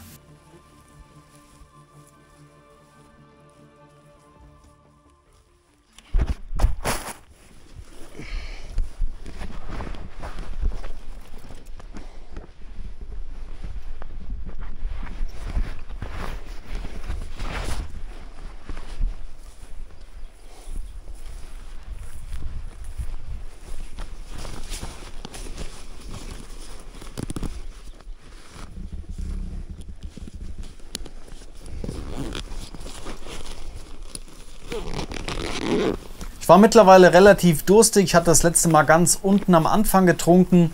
Unterwegs gab es hier und da ein paar kleine Wasserläufe auf der Strecke, aber da waren so viele Sedimente drin, es war relativ braun, dass ich das dem Filter nicht antun wollte. Ich wollte mir den einfach nicht verstopfen und habe dann einfach noch ein bisschen gewartet.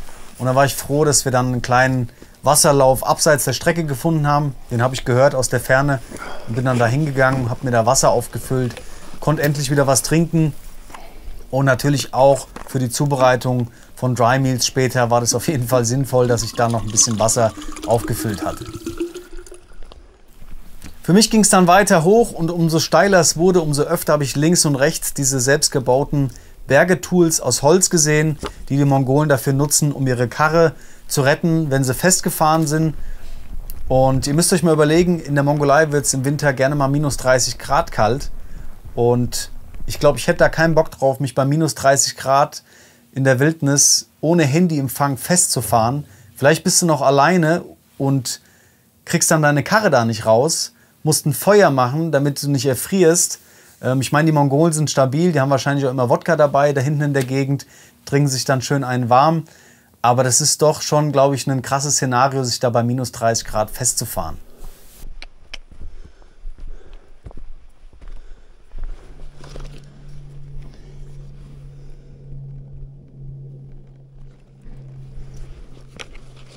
Dann war der Anstieg endlich vorbei und ich war oben auf dem Berg angelangt. Und da gab es dann eine Gabelung, da ging es einmal nach links und einmal nach rechts. Und ich habe so ein bisschen nach links geschaut und habe gesehen, das geht sehr stark nach links. Und habe mir dann so gedacht, nee, da gehst du jetzt nicht lang, da driftest du zu weit nach links ab und gehst weg vom Terelji Nationalpark. Und habe mich dann dazu entschieden, rechts zu laufen. Das war auf jeden Fall die falsche Entscheidung, aber im Nachhinein die richtige.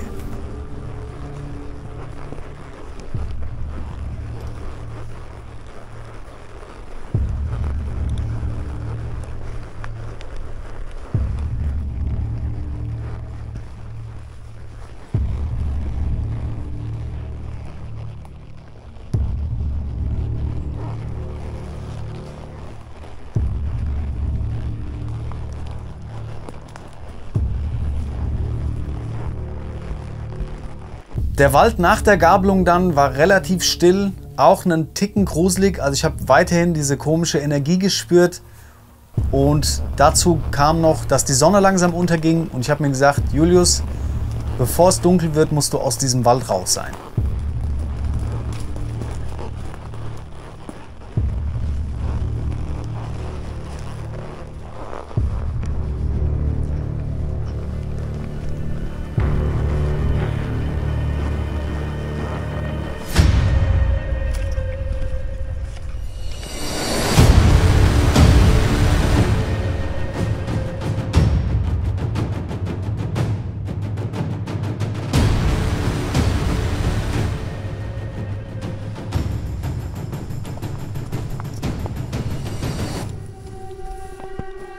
Meine Intuition hat mich natürlich nicht getäuscht. Es waren überall Wölfe unterwegs. Vielleicht war es das, was ich gespürt habe. Auf jeden Fall habe ich überall auf der Strecke Trittsiegel gesehen von Wölfen. Manche klein, manche groß, manche mit einer langen Trittlänge, manche mit einer kurzen. Und ich habe jetzt keine großartige Angst vor Wölfen, natürlich Respekt. Aber das war für mich dann schon erstmal ein ungewohntes Gefühl, in einem Gebiet unterwegs zu sein, alleine, wo Wölfe unterwegs sind. Und da war ich natürlich erstmal nochmal aufmerksamer und habe die Gegend gut beobachtet, weil auch viele Spuren davon relativ frisch waren.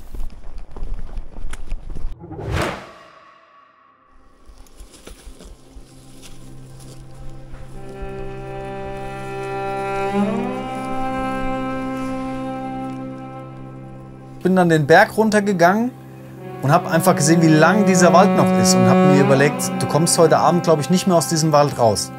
Dann habe ich mir ganz kurz überlegt, total sinnfrei, komm, du schaust gerade mal nach einem Schlafplatz, vielleicht findest du was Gutes und kannst vielleicht dein Camp aufschlagen. Bin dann kurz an die Seite und habe dann dort ein bisschen nach Plätzen gesucht, wo ist es gerade, wo könnte ich meinen Tarp aufspannen und gerade liegen und gut schlafen.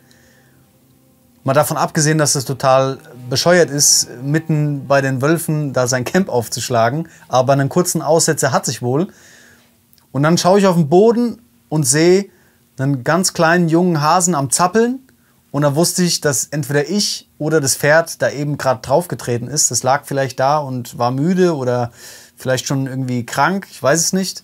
Auf jeden Fall lag da ein kleiner zappelnder Hase. Das hat mir dann natürlich leid getan, weil ich wusste, der wird jetzt nicht zufällig gerade zappeln, sondern da ist einer von uns gerade draufgetreten. Ich weiß nicht, wer es war, ist auch egal. Auf jeden Fall tat mir es dann in dem Moment leid. Ich habe mich dann erstmal kurz um den kleinen Hasen gekümmert und einfach um ihm noch ein paar letzte Minuten zu spenden. Und genau in dem Augenblick haut das Pferd ab.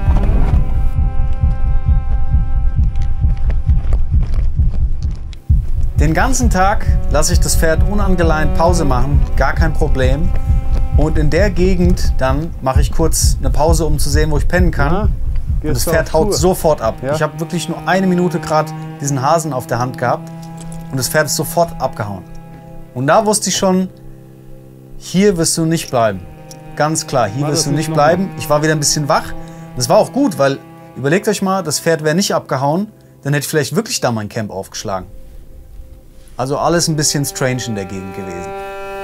Und dann sind wir weitergelaufen und dann hat sich auch schon wieder der nächste Wolf bestätigt, aber diesmal mit einem richtig frischen Abdruck und mit einer ordentlichen Schrittlänge. Und die Größe von dem Abdruck war auf jeden Fall so groß wie meine Hand. Das war ein richtig dickes Teil und total frisch. Also man hat auch noch gesehen, so kleine Fissuren. Und da wusste ich, der Wolf war eben gerade hier. Also war ich mir ziemlich sicher, ich bin kein Experte, aber ich ging davon aus, im Vergleich zu den anderen Spuren, die ich davor gesehen hatte, die könnten schon ein bisschen älter sein, aber die war relativ frisch. Wie frisch konnte ich jetzt nicht genau sehen, aber für mich in dem Moment war das, der war doch eben gerade hier und deswegen ist das Pferd vielleicht abgehauen. Irgendwie sowas. Auf jeden Fall war für mich ganz klar, du musst hier aus diesem Wald raus. Wie gesagt, ich ging jetzt nicht davon aus, dass ich von einem Wolf angegriffen werde, aber in diesem Wald zu pennen wäre einfach dumm gewesen. Erst die Aktion mit dem Hase, Pferd haut ab, fette Wolfsspur, dann schaue ich an den Wegrand, dann liegt da einfach ein überschlagenes, kaputtes Auto am Rand, wo ich mir gedacht habe, wie geht denn das? Mitten im Wald, wie schnell musst du denn fahren, dass du deine Karre da ablegst und auf den Kopf legst? Auch wieder total verrückt gewesen. Also die ganze Aktion da in dem Wald, das hat sich alles auf einer Länge von 1 Kilometer ungefähr abgespielt.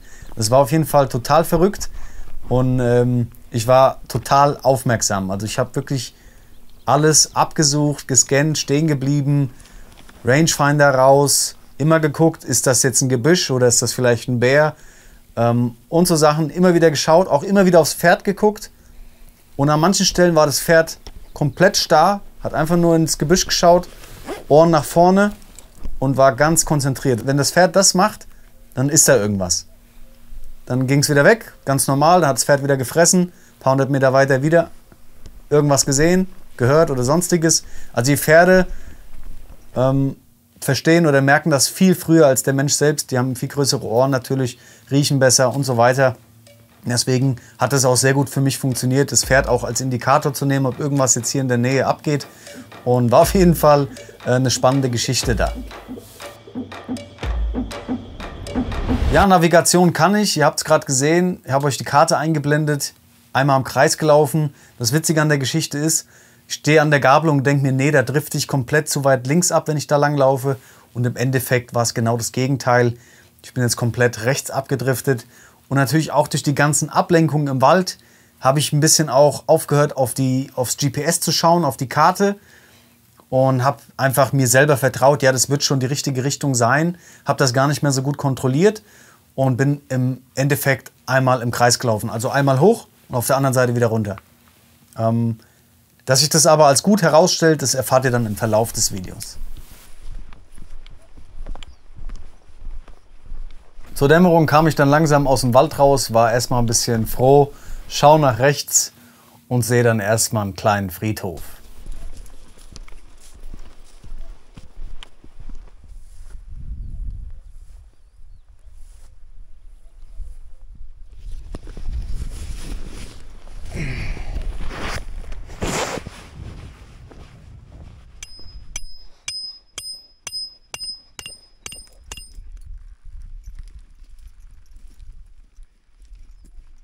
Ich habe mich dann entschieden, direkt am Waldrand zu pennen, weil ich keine Zeit mehr hatte, um in der Helligkeit irgendwo anders das Camp aufzuschlagen. Also erstmal wieder alles abgeladen. Ging natürlich um einiges schneller, da ich ja kein Packpferd mehr hatte. Allerdings durch die fehlenden Trekkingstöcke musste ich mir dann erstmal andere Stöcke suchen, mit dem ich dann meinen Tarp aufspannen konnte.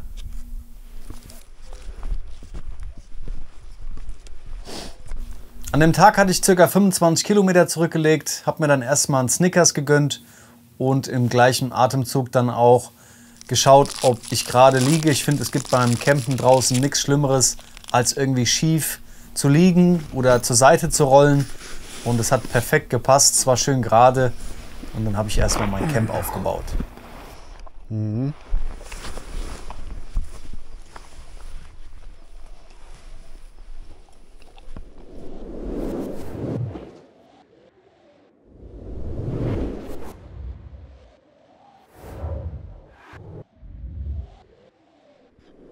Als es dann komplett dunkel war, hat das Pferd ständig angefangen zu schnauben und auf dem Boden zu trampeln.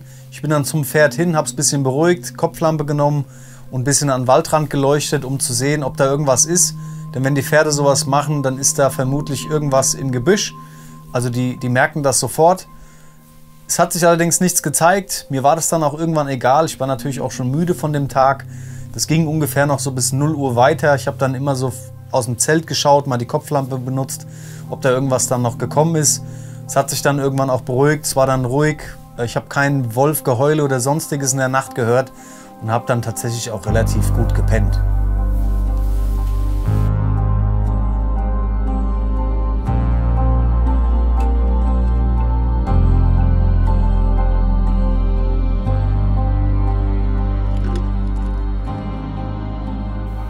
Am nächsten Morgen habe ich mir dann erstmal ganz entspannt aus dem Zelt draußen einen Kaffee gekocht. Ich finde das immer sehr geil, wenn man aus dem Zelt rausguckt und dabei seinen Kaffee trinkt. Ich war relativ froh, auch dass das Pferd noch da ist und nicht über Nacht irgendwie vom Wolf attackiert worden ist. Alles entspannt gewesen und dann bin ich erstmal ganz ruhig in den Tag gestartet. Natürlich brauchte ich auch wieder Wasser und musste dafür allerdings runter ins Tal laufen, ins Dickicht rein, um mir da Wasser zu holen. Da lief so ein kleiner Bach durch. Und rundherum halt alles zugewachsen. Da hatte ich dann schon ein bisschen Paranoia, habe mich mehrfach immer umgedreht und gepfiffen. Ich meine, durch den Bachlauf hört man mich natürlich nicht. Also wenn da irgendein Wolf läuft oder ein Bär oder sonstige Raubtiere, dann hören die natürlich nicht, dass da ein Mensch ist, um dann eventuell umzudrehen. Deswegen habe ich dann regelmäßig gepfiffen und mich auch umgedreht.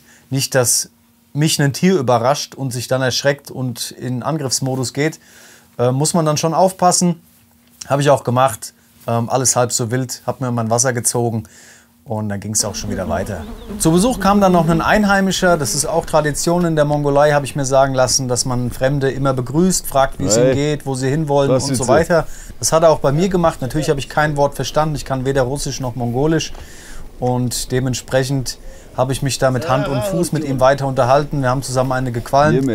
Und dann war das trotzdem entspannt. Das war nicht so diese typische peinliche Stille, die man kennt, sondern ich finde, wenn man im Ausland ist und einfach irgendwas redet, es ist egal, ob man sich am Ende versteht oder nicht, aber über Mimiken und so kann man sich auch unterhalten, einfach lachen und das Ganze lustig sehen. So mache ich das immer und dann ist es auch irgendwie entspannt. So war es auch mit ihm. Man versucht einfach zu ahnen, was er sagen möchte. Das klappt manchmal mehr, manchmal weniger, aber es ist dann trotzdem lustig und er hat es wahrscheinlich genauso behandelt.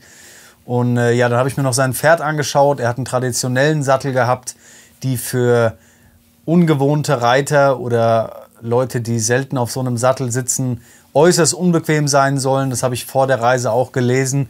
Und deswegen war ich auch froh, dass Stonehorse mir da einen Western-Sattel gegeben hat und nicht so einen. Wobei ich das auf jeden Fall auch mal ausprobieren werde, so einen traditionellen Sattel zu reiten. Das Pferd von ihm war relativ schreckhaft. Also ich bin ein bisschen näher gekommen und dann ist es sofort weg. Und dementsprechend habe ich mich da gar nicht weiter mit dem Gedanken befasst, mal bei ihm da auf dem Pferd Probe zu reiten. Werde ich aber auf jeden Fall nachholen. Und ja, dann haben wir uns noch sein Monokular angeschaut. Das hat er mir dann gezeigt, hat er mir vorgestellt. Das ist eine chinesische Kopie von einem russischen Monokular. Natürlich nicht so eine gute Qualität wie die russischen, aber hat gut funktioniert, gute Abbildungsleistung gehabt. Habe ich mir angeguckt. Ich habe meinen Rangefinder natürlich in der Tasche gelassen. Ich wollte jetzt nicht irgendwie so einen angeberischen Eindruck machen und habe mir einfach seins angeschaut. War auf jeden Fall cool, war schon repariert, russische Aufschrift gehabt, russische Buchstaben. Hat auf jeden Fall Stil gehabt, das Teil. Er hat das an so einem Tuch gehabt, fand ich auch cool zu sehen. Die haben ja immer irgendwelche fancy Paracord-Wicklungen oder sonstige Sachen da dran. Er hat das Ding einfach an seinem Taschentuch angebunden gehabt und das fand ich auch sehr cool. Und wie ich schon gesagt habe, muss man sich einfach mit Hand und Fuß unterhalten. Das habe ich dann auch versucht. Ich habe versucht, ihn zu fragen, ob es in dem Waldgebiet Wölfe oder Bären gibt.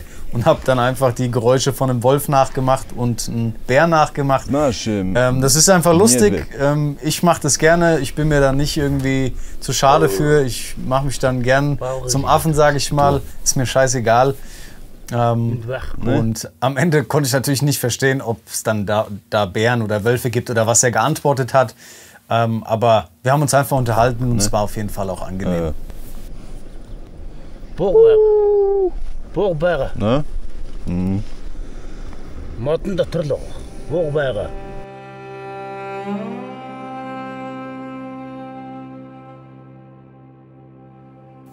Ich habe dann gepackt, mich von ihm verabschiedet und dann ging es auch schon wieder in den Wald hinein, also da, wo ich hergekommen war.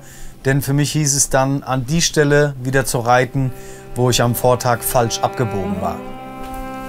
Der Hase vom Vortag lag auch noch unbewegt an Ort und Stelle vom Vortag.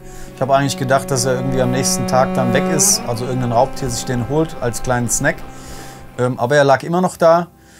Und ja, dann bin ich auch weiter hoch, war schon wieder oben auf dem Hügel, also da, wo ich falsch abgebogen war. Und dann hat sich auch das bestätigt, worauf ich eigentlich die ganze Zeit schon gewartet habe.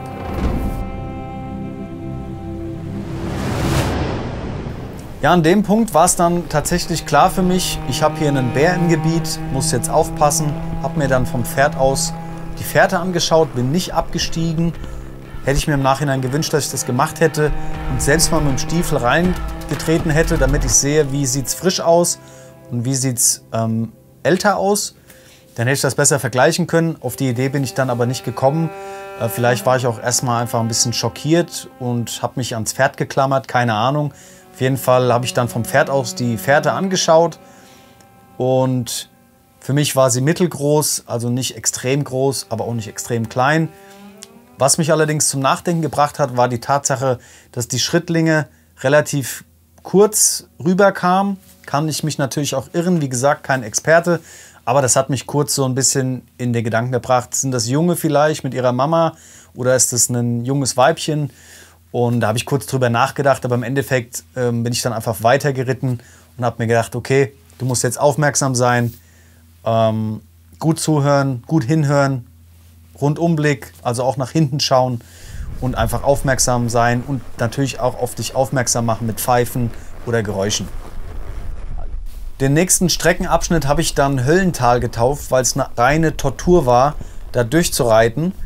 Links und rechts dicht bewachsen, man konnte nicht irgendwie ausweichen nach links oder rechts mit dem Pferd. Es ging nur nach vorne oder nach hinten. Man war komplett der Sonne ausgesetzt, kein Schatten unterwegs. Trinken gab es auch nicht, also keinen kleinen Bachlauf oder so. Also über die komplette Strecke wenig Wasser gehabt. Und Fliegen, Bremsen, Mücken in Überzahl, also wirklich verdammt viele. Ich bin dann ständig mit der Gerte in der Hand an meinem Gesicht rum, damit ich die Viecher vertreibe. Richtig ätzend, der Boden, sumpfig, steinig und natürlich dann on top noch dieser Gedanke, dass hier irgendwo vielleicht ein Bär gleich aus dem Gebüsch kommt oder ein Wolf. Also man musste über die ganze Strecke komplett konzentriert sein und es war schon irgendwie zerreibend, da lang zu reiten. Und es gab auch keine Möglichkeit, dort irgendwo einen Camp aufzuschlagen, hätte ich das gewollt. Und da komme ich auf den Punkt von dem Vortag zurück. Wäre ich an dem Vortag da richtig abgebogen, hätte es von der Zeit nicht gereicht, bei Helligkeit noch da durchzukommen. Und diesen Bereich in der Dunkelheit durchzureiten, wäre in meinen Augen absolut krank gewesen, weil du ja nicht viel siehst oder nur dahin, wo deine Kopflampe leuchtet. Und das wäre auf jeden Fall wild gewesen. Gerade auch noch mit dem Sumpf fürs Pferd, das muss ja auch was sehen. Und Da bin ich froh, dass ich am Vortag dann falsch abgebogen bin.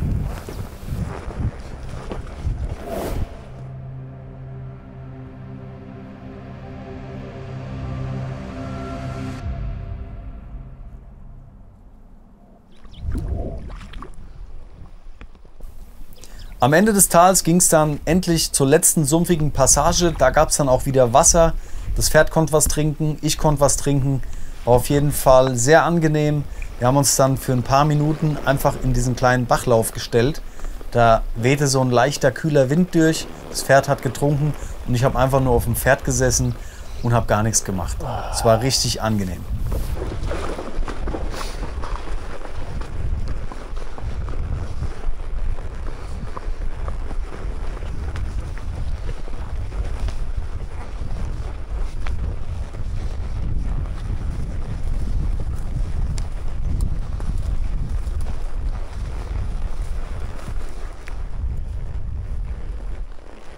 Nach der Trinkpause ging es dann endlich raus aus dem Gebiet. Insgesamt waren wir 4,5 Stunden in diesem Tal unterwegs.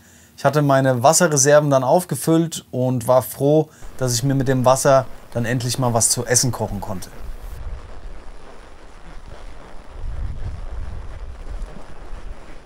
Und natürlich gab es weiterhin nur diesen einen Weg. Nicht irgendwie links oder rechts ein schönes schattiges Plätzchen oder eine Sitzbank.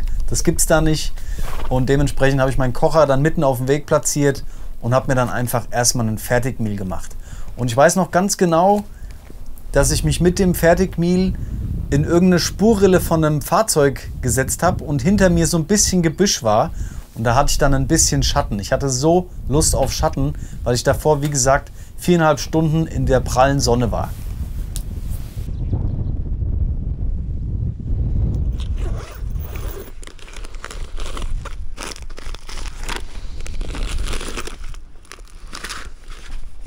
Das Privileg, ohne Fußfesseln Rast zu machen, hatte sich ja das Pferd verspielt.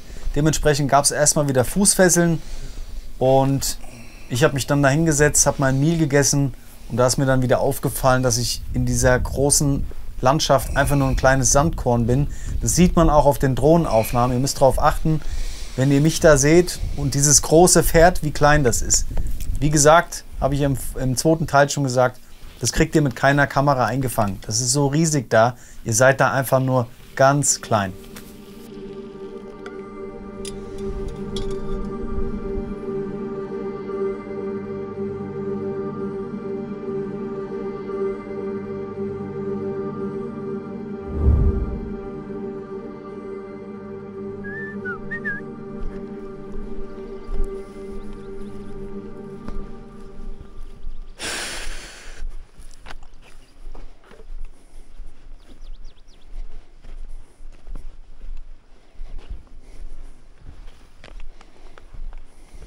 Nach dem Essen habe ich dann noch meinen wanderfreudigen Kollegen eingesammelt. Der war schon wieder 300-400 Meter weiter gelaufen, auch mit Fußfesseln, hat sich da am Wegrand das Gras geholt und dann haben wir uns langsam auf den Weg gemacht, um einen Schlafplatz zu suchen.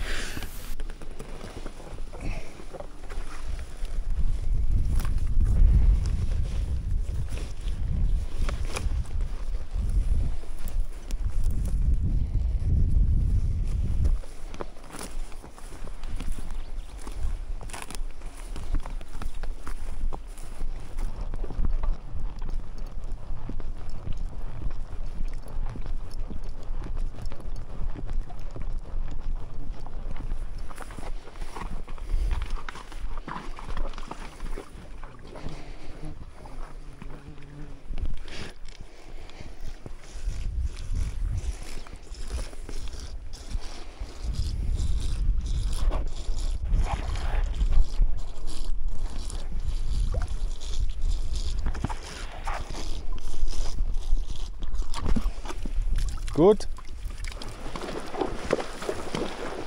Wasserüberquerung waren mit dem Pferd dann übrigens kein Problem mehr. Ganz einfach durchgeritten und egal wie groß das Wasser war, ob es klein oder groß war, das Pferd ist einfach gerade und zügig durchgeritten. Sei denn, ich habe angehalten, damit das Pferd trinken kann. Das hat sehr gut geklappt und da war ich auf jeden Fall auch erleichtert.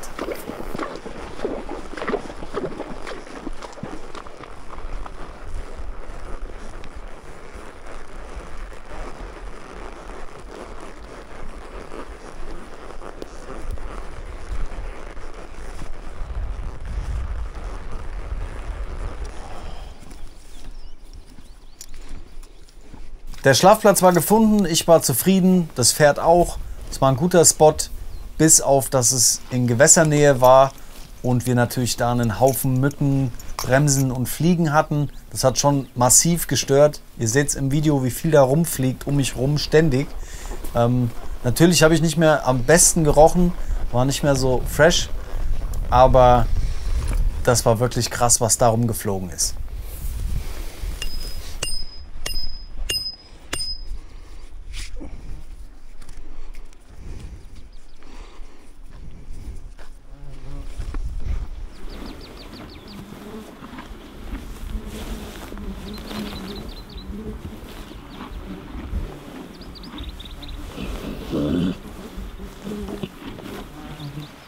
Die Sonne stand zwar schon tief, aber trotzdem noch sehr stark gewesen. Solarpanels raus, hat richtig was gebracht. Ich konnte alle Akkus nochmal aufladen. Und da gab es noch einen Kaffee, ein Kippchen, ganz angenehm. Zwar ungesund, ich weiß, aber zu dem Zeitpunkt dann sehr angenehm. Und dann habe ich erstmal eine entspannte Pause gemacht.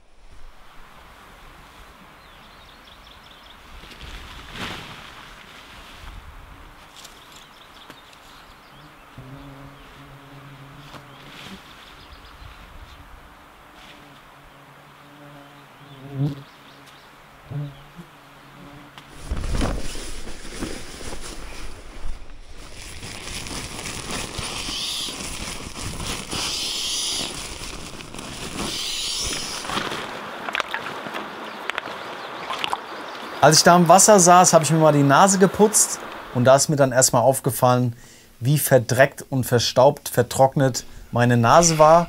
Das kenne ich eigentlich nur von anderen Ländern, aber es war auch in der Mongolei so, sehr trocken und staubig, gerade in den trockenen Jahreszeiten. Und das Taschentuch sah auf jeden Fall wild aus, sehr trocken. Und das wollte ich euch auch nur erzählen, damit ihr auch das miterlebt. Ich habe dann meine Uhr ausgezogen, da habe ich dann mal gesehen, was für ein Dreckfilm auf meiner Haut war. Von Schweiß, Staub und Dreck gab es da dann diesen schönen Film, den man kennt, wenn man sich länger nicht wäscht. Und das war dann so der Punkt, wo ich mir gedacht habe, okay, heute oder morgen wird es mal wieder Zeit, sich zu waschen.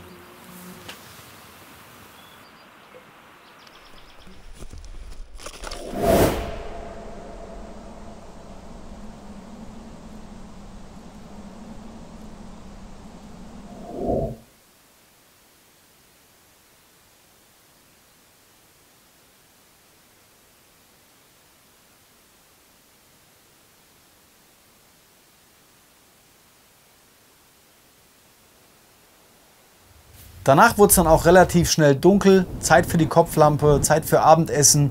Der Abend war sehr angenehm, es war schön klar, man konnte auch die Sterne sehen. Und dann hieß es für mich, erstmal ein bisschen den Abend ausklingen lassen. Allerdings wird die Nacht nicht besonders lange gehen.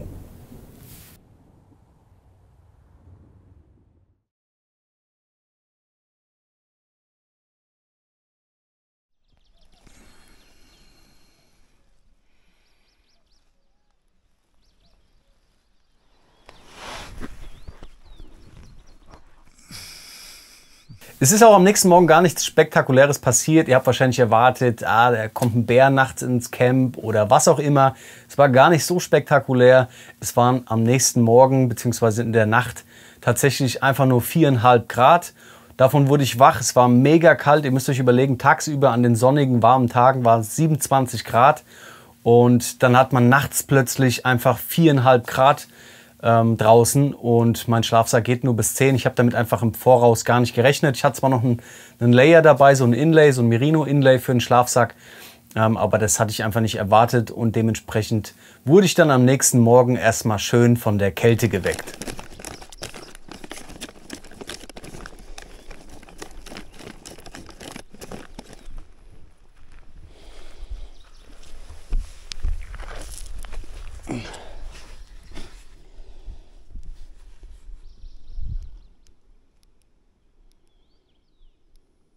Ja, und wie sich das für einen waschechten Deutschen gehört, habe ich natürlich morgens erstmal über die Garmin-App das Wetter abgefragt. Ich will natürlich wissen, wie warm es wird oder kalt, stürmisch, Gewitter, sonstiges. War aber alles auf jeden Fall entspannt.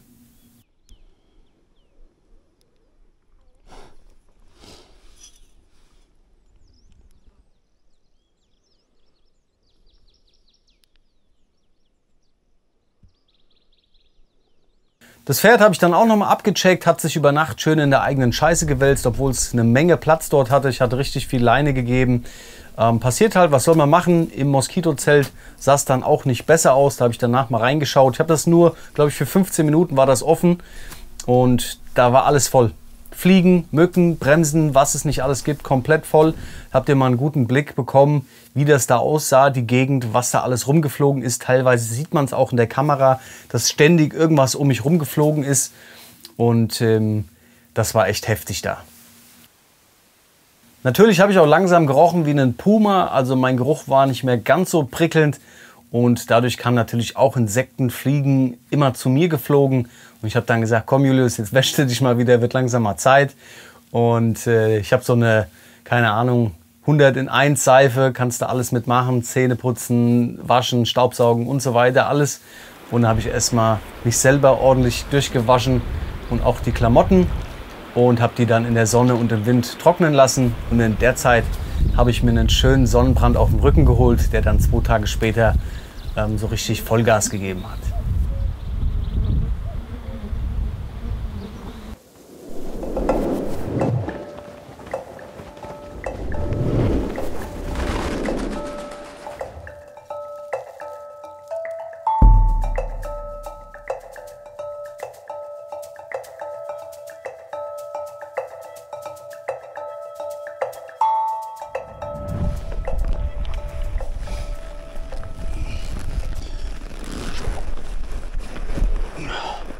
Ja, und bei der ganzen Sonne und den vielen Insekten hatte ich natürlich keine Lust mehr, an diesem Ort zu verbleiben. Das Pferd war natürlich davon auch richtig genervt, weil ich habe es ja in Folge 2, glaube ich, erklärt, die können sich nicht an der Nase kratzen und dementsprechend siehst du das Pferd nur ständig rumwetten.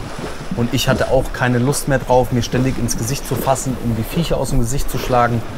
Und dann ging es halt ab, schnell gepackt, alles zusammen, gesattelt und dann nichts wie los, mitten durch den Terelgi Nationalpark, der mir mittlerweile ein bisschen vertraut war. Also ein paar Ecken habe ich wiedererkannt von der Tour mit den 2 Pferden. Und das war richtig gut. Wasserüberquerung mit dem Pferd, gar kein Problem.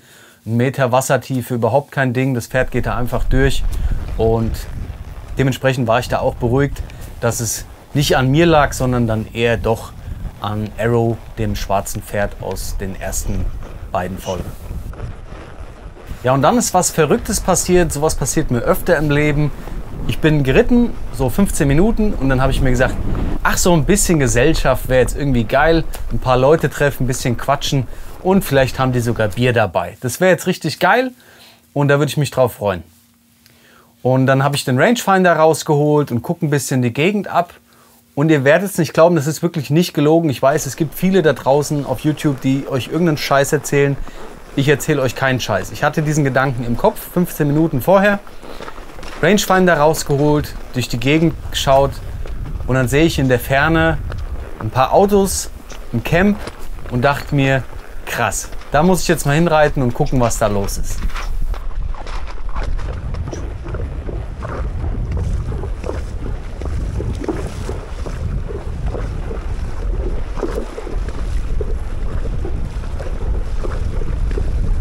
Also ab ins Flussbett für mich, auf die andere Seite. Da ging es dann nochmal richtig tief durchs Wasser. Das Pferd war bis zur Brust im Wasser drin. Ich musste die Füße komplett hochnehmen, sonst wären sie nass geworden. Und ja, danach seht selbst, was passiert ist.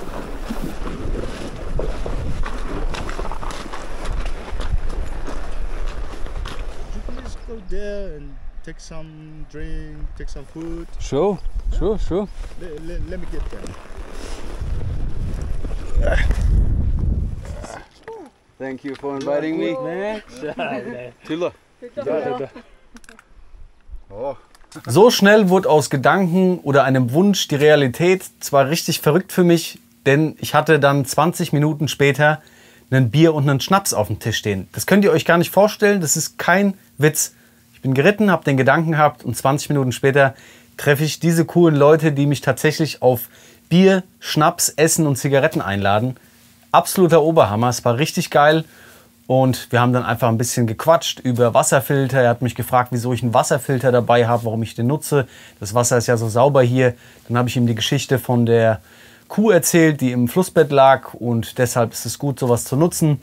Und so weiter. Hat eine gute Unterhaltung. Wir haben noch über Messer geredet, über die Geländewagen und so weiter. War richtig gut. Also das war für mich wieder so ein verrücktes Ereignis, wo aus Gedanken oder einem Wunsch die Realität wird. Absoluter Wahnsinn. Down the river and look how it's upwards. You will take all the bacteria from the that's why I choose. That's why you have to be fighting.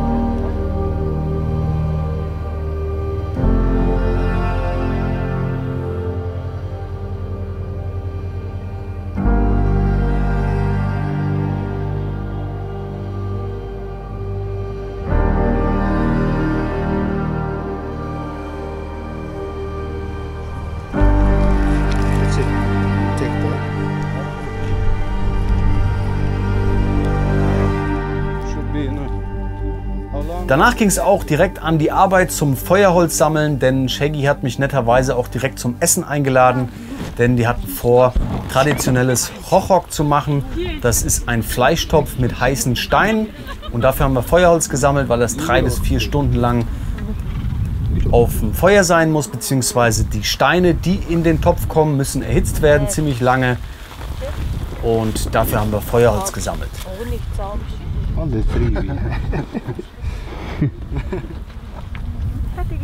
Ja, und während die Frauen das Gröbste vorbereitet haben, also Teig, Fleisch zurechtschneiden und Gemüse, sind wir dann angeln gegangen und ich habe das Gewässer schon ein paar Tage im Voraus gesehen.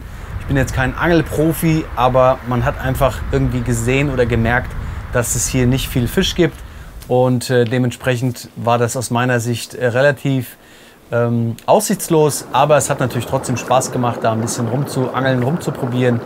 Und ja, seht einfach selbst.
Means the horse side, and this one is a goat side, and another one is the camel side, and this one is sheep side. Sometimes you get like this position, it's the cow side. So, but it's very rare position. That's the uncle very honorful gift for to our visit. Den Knochen habe ich selbstverständlich immer noch und hat bei mir auch einen guten Platz im Erinnerungsschrank bekommen und wird mich immer an die Zeit in der Mongolei erinnern. Richtig coole Sache. Shaggy, vielen Dank für dieses Geschenk, werde ich in Ehren halten.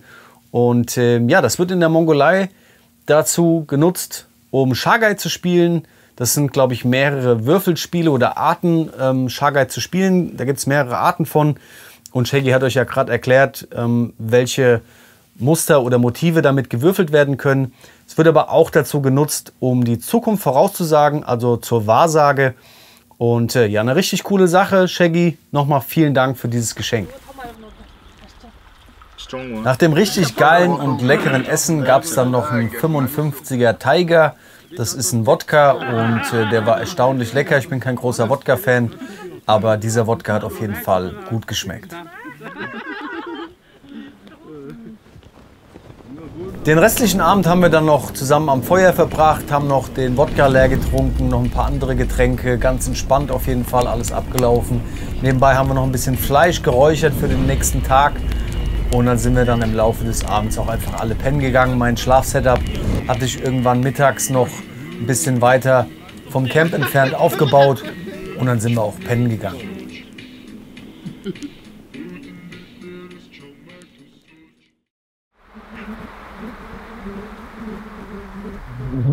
Die Nacht war auf jeden Fall entspannt. Ich habe ja mein Schlafsetup direkt am Fluss gehabt und habe dann immer schön das Wasserrauschen gehört, konnte gut pennen. Und morgens gab es dann auch schon direkt deftiges, geiles Frühstück. Richtig lecker. Und ja, in der Mongolei normal, da gibt es nichts, irgendwie so Hasenfutter, Müsli. Da gibt es stabiles Fleisch und Nudeln. Und es hat auf jeden Fall gut getan. Ciao, ja. Hey, hi. Ciao. Gut. Ciao. Bye. See you next time. Ciao. See you. Bye bye. Ciao. Ciao. Danke an der Stelle auf jeden Fall an Shaggy, Tulga, Shine, Saina, Gerli, Segi und Degi. Vielen Dank für die Gastfreundschaft. Und wenn ich das nächste Mal in der Mongolei bin, werde ich euch auf jeden Fall zum Essen einladen. Und eine Stange Zigaretten schulde ich euch sowieso noch. Nachdem wir uns dann ordentlich verabschiedet hatten, ging es dann auch für mich schon wieder aufs Pferd und zurück in Richtung Camp, also zurück zum Startpunkt in Richtung Ende der Tour. Gas gegeben habe ich nochmal ordentlich, viele Galopps eingebaut. Das Pferd hatte richtig Bock und auch richtig Power. Ich meine, es hatte auch eine sehr lange Pause. Und unterwegs habe ich dann die anderen immer mal wieder getroffen. Manchmal ist man mit dem Geländewagen schneller, manchmal mit dem Pferd. Und es war ganz witzig, haben uns einige Male wieder getroffen. Und dann habe ich zum Ende hin wieder meinen Pass erreicht, den ich auch in Folge 1 überquert habe. Und da war dann für mich ganz klar das Signal, okay, Julius, du bist wieder zurück in der Zivilisation. Jetzt ist die Tour offiziell beendet. Es war für mich auf jeden Fall eine richtig geile Tour, ein richtig geiles Erlebnis. Es hat so gut wie alles geklappt. Natürlich gab es auch ein paar Höhen und Tiefen, aber grundsätzlich war das eine richtig geile Tour. Und ich bin noch lange nicht fertig mit der Mongolei. Das war nur ein Bruchteil von dem, was man dort erleben kann. Da gibt es noch viele andere coole Optionen, die man als Outdoor-Begeisterter dort erfahren kann. Richtig geil, ich kann es euch nur empfehlen. Fliegt mal in die Mongolei und macht da was. Unabhängig davon, ob ihr Outdoor-Enthusiast seid oder nicht. Man kann dort auch ganz normalen Tourismus erleben. Ich war nach der Tour dann noch ein bisschen in der Stadt. Ich habe mir da ein Airbnb gemietet für einen Tag oder 2 Tage waren es, glaube ich. Bin da auf den Schwarzmarkt gegangen, einfach ein bisschen shoppen, Alltagsleben da genossen. Habe meine Kleidung aufbereitet, meine Ausrüstung.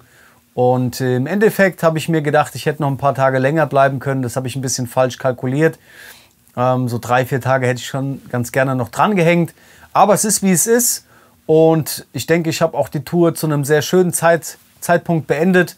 Man sagt ja so schön, wenn es am schönsten ist, soll man aufhören. Ich habe da noch die netten Leute kennengelernt, Shaggy und Co. Und das war einfach geil. Geiles Essen, coole Zeit gehabt. Und für mich war das auch ein guter Zeitpunkt, die Tour zu beenden. Ich hätte natürlich noch eine Nacht dranhängen können. Dann hätte ich aber auf dem Rückweg sehr viel Stress gehabt, hätte sauschnell ins Camp reiten müssen, schnell alles packen, eine Nacht im Hotel und am nächsten Morgen wieder zum Flughafen. Und dementsprechend war das von der Entscheidung her doch sehr gut. Aber im Endeffekt hätte ich es insgesamt länger halten können. Also nur als Tipp für euch, wenn ihr in die Mongolei fliegt, dann 2 Wochen plus, würde ich empfehlen. Also 14 Tage und mehr. Alles unter 14 Tagen ist knapp. Kann man schon viel sehen, wenn man normalen Tourismus betreibt, ja. Aber wenn man so ein Outdoor-Erlebnis haben will, dann glaube ich, sind 14 Tage und ein bisschen länger ideal.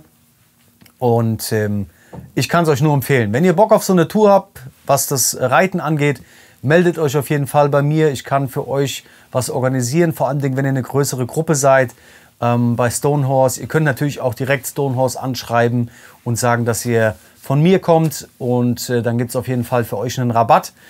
Und das ist gar kein Problem. Schaut auch bei meinen anderen Partnern vorbei. Sollte ich hier noch ein paar Gutscheincodes bekommen, werde ich euch die unten in die Beschreibung packen oder in die Kommentare anpinnen. Und ja, Freunde, das soll es dann gewesen sein. Ich will euch nicht länger belästigen, sage ich mal. Ich hoffe, es hat euch gefallen. Ich hoffe, es hat euch Spaß gemacht. Natürlich gibt es dieses Jahr wieder irgendein Projekt. Mal sehen, was das wird. Mal sehen, wie ich es filme. Vielleicht auch mal wieder ganz normal mit Actioncam. Und das war's. Ihr könnt gerne allgemein euer Feedback zur Serie dalassen. Wie hat es euch gefallen? Und was würdet ihr besser machen? Was war gut? Und so weiter. Ihr wisst ja, wie das läuft.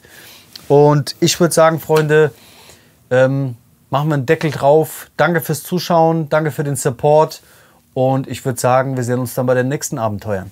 Macht's gut, Freunde, bis dahin, ciao.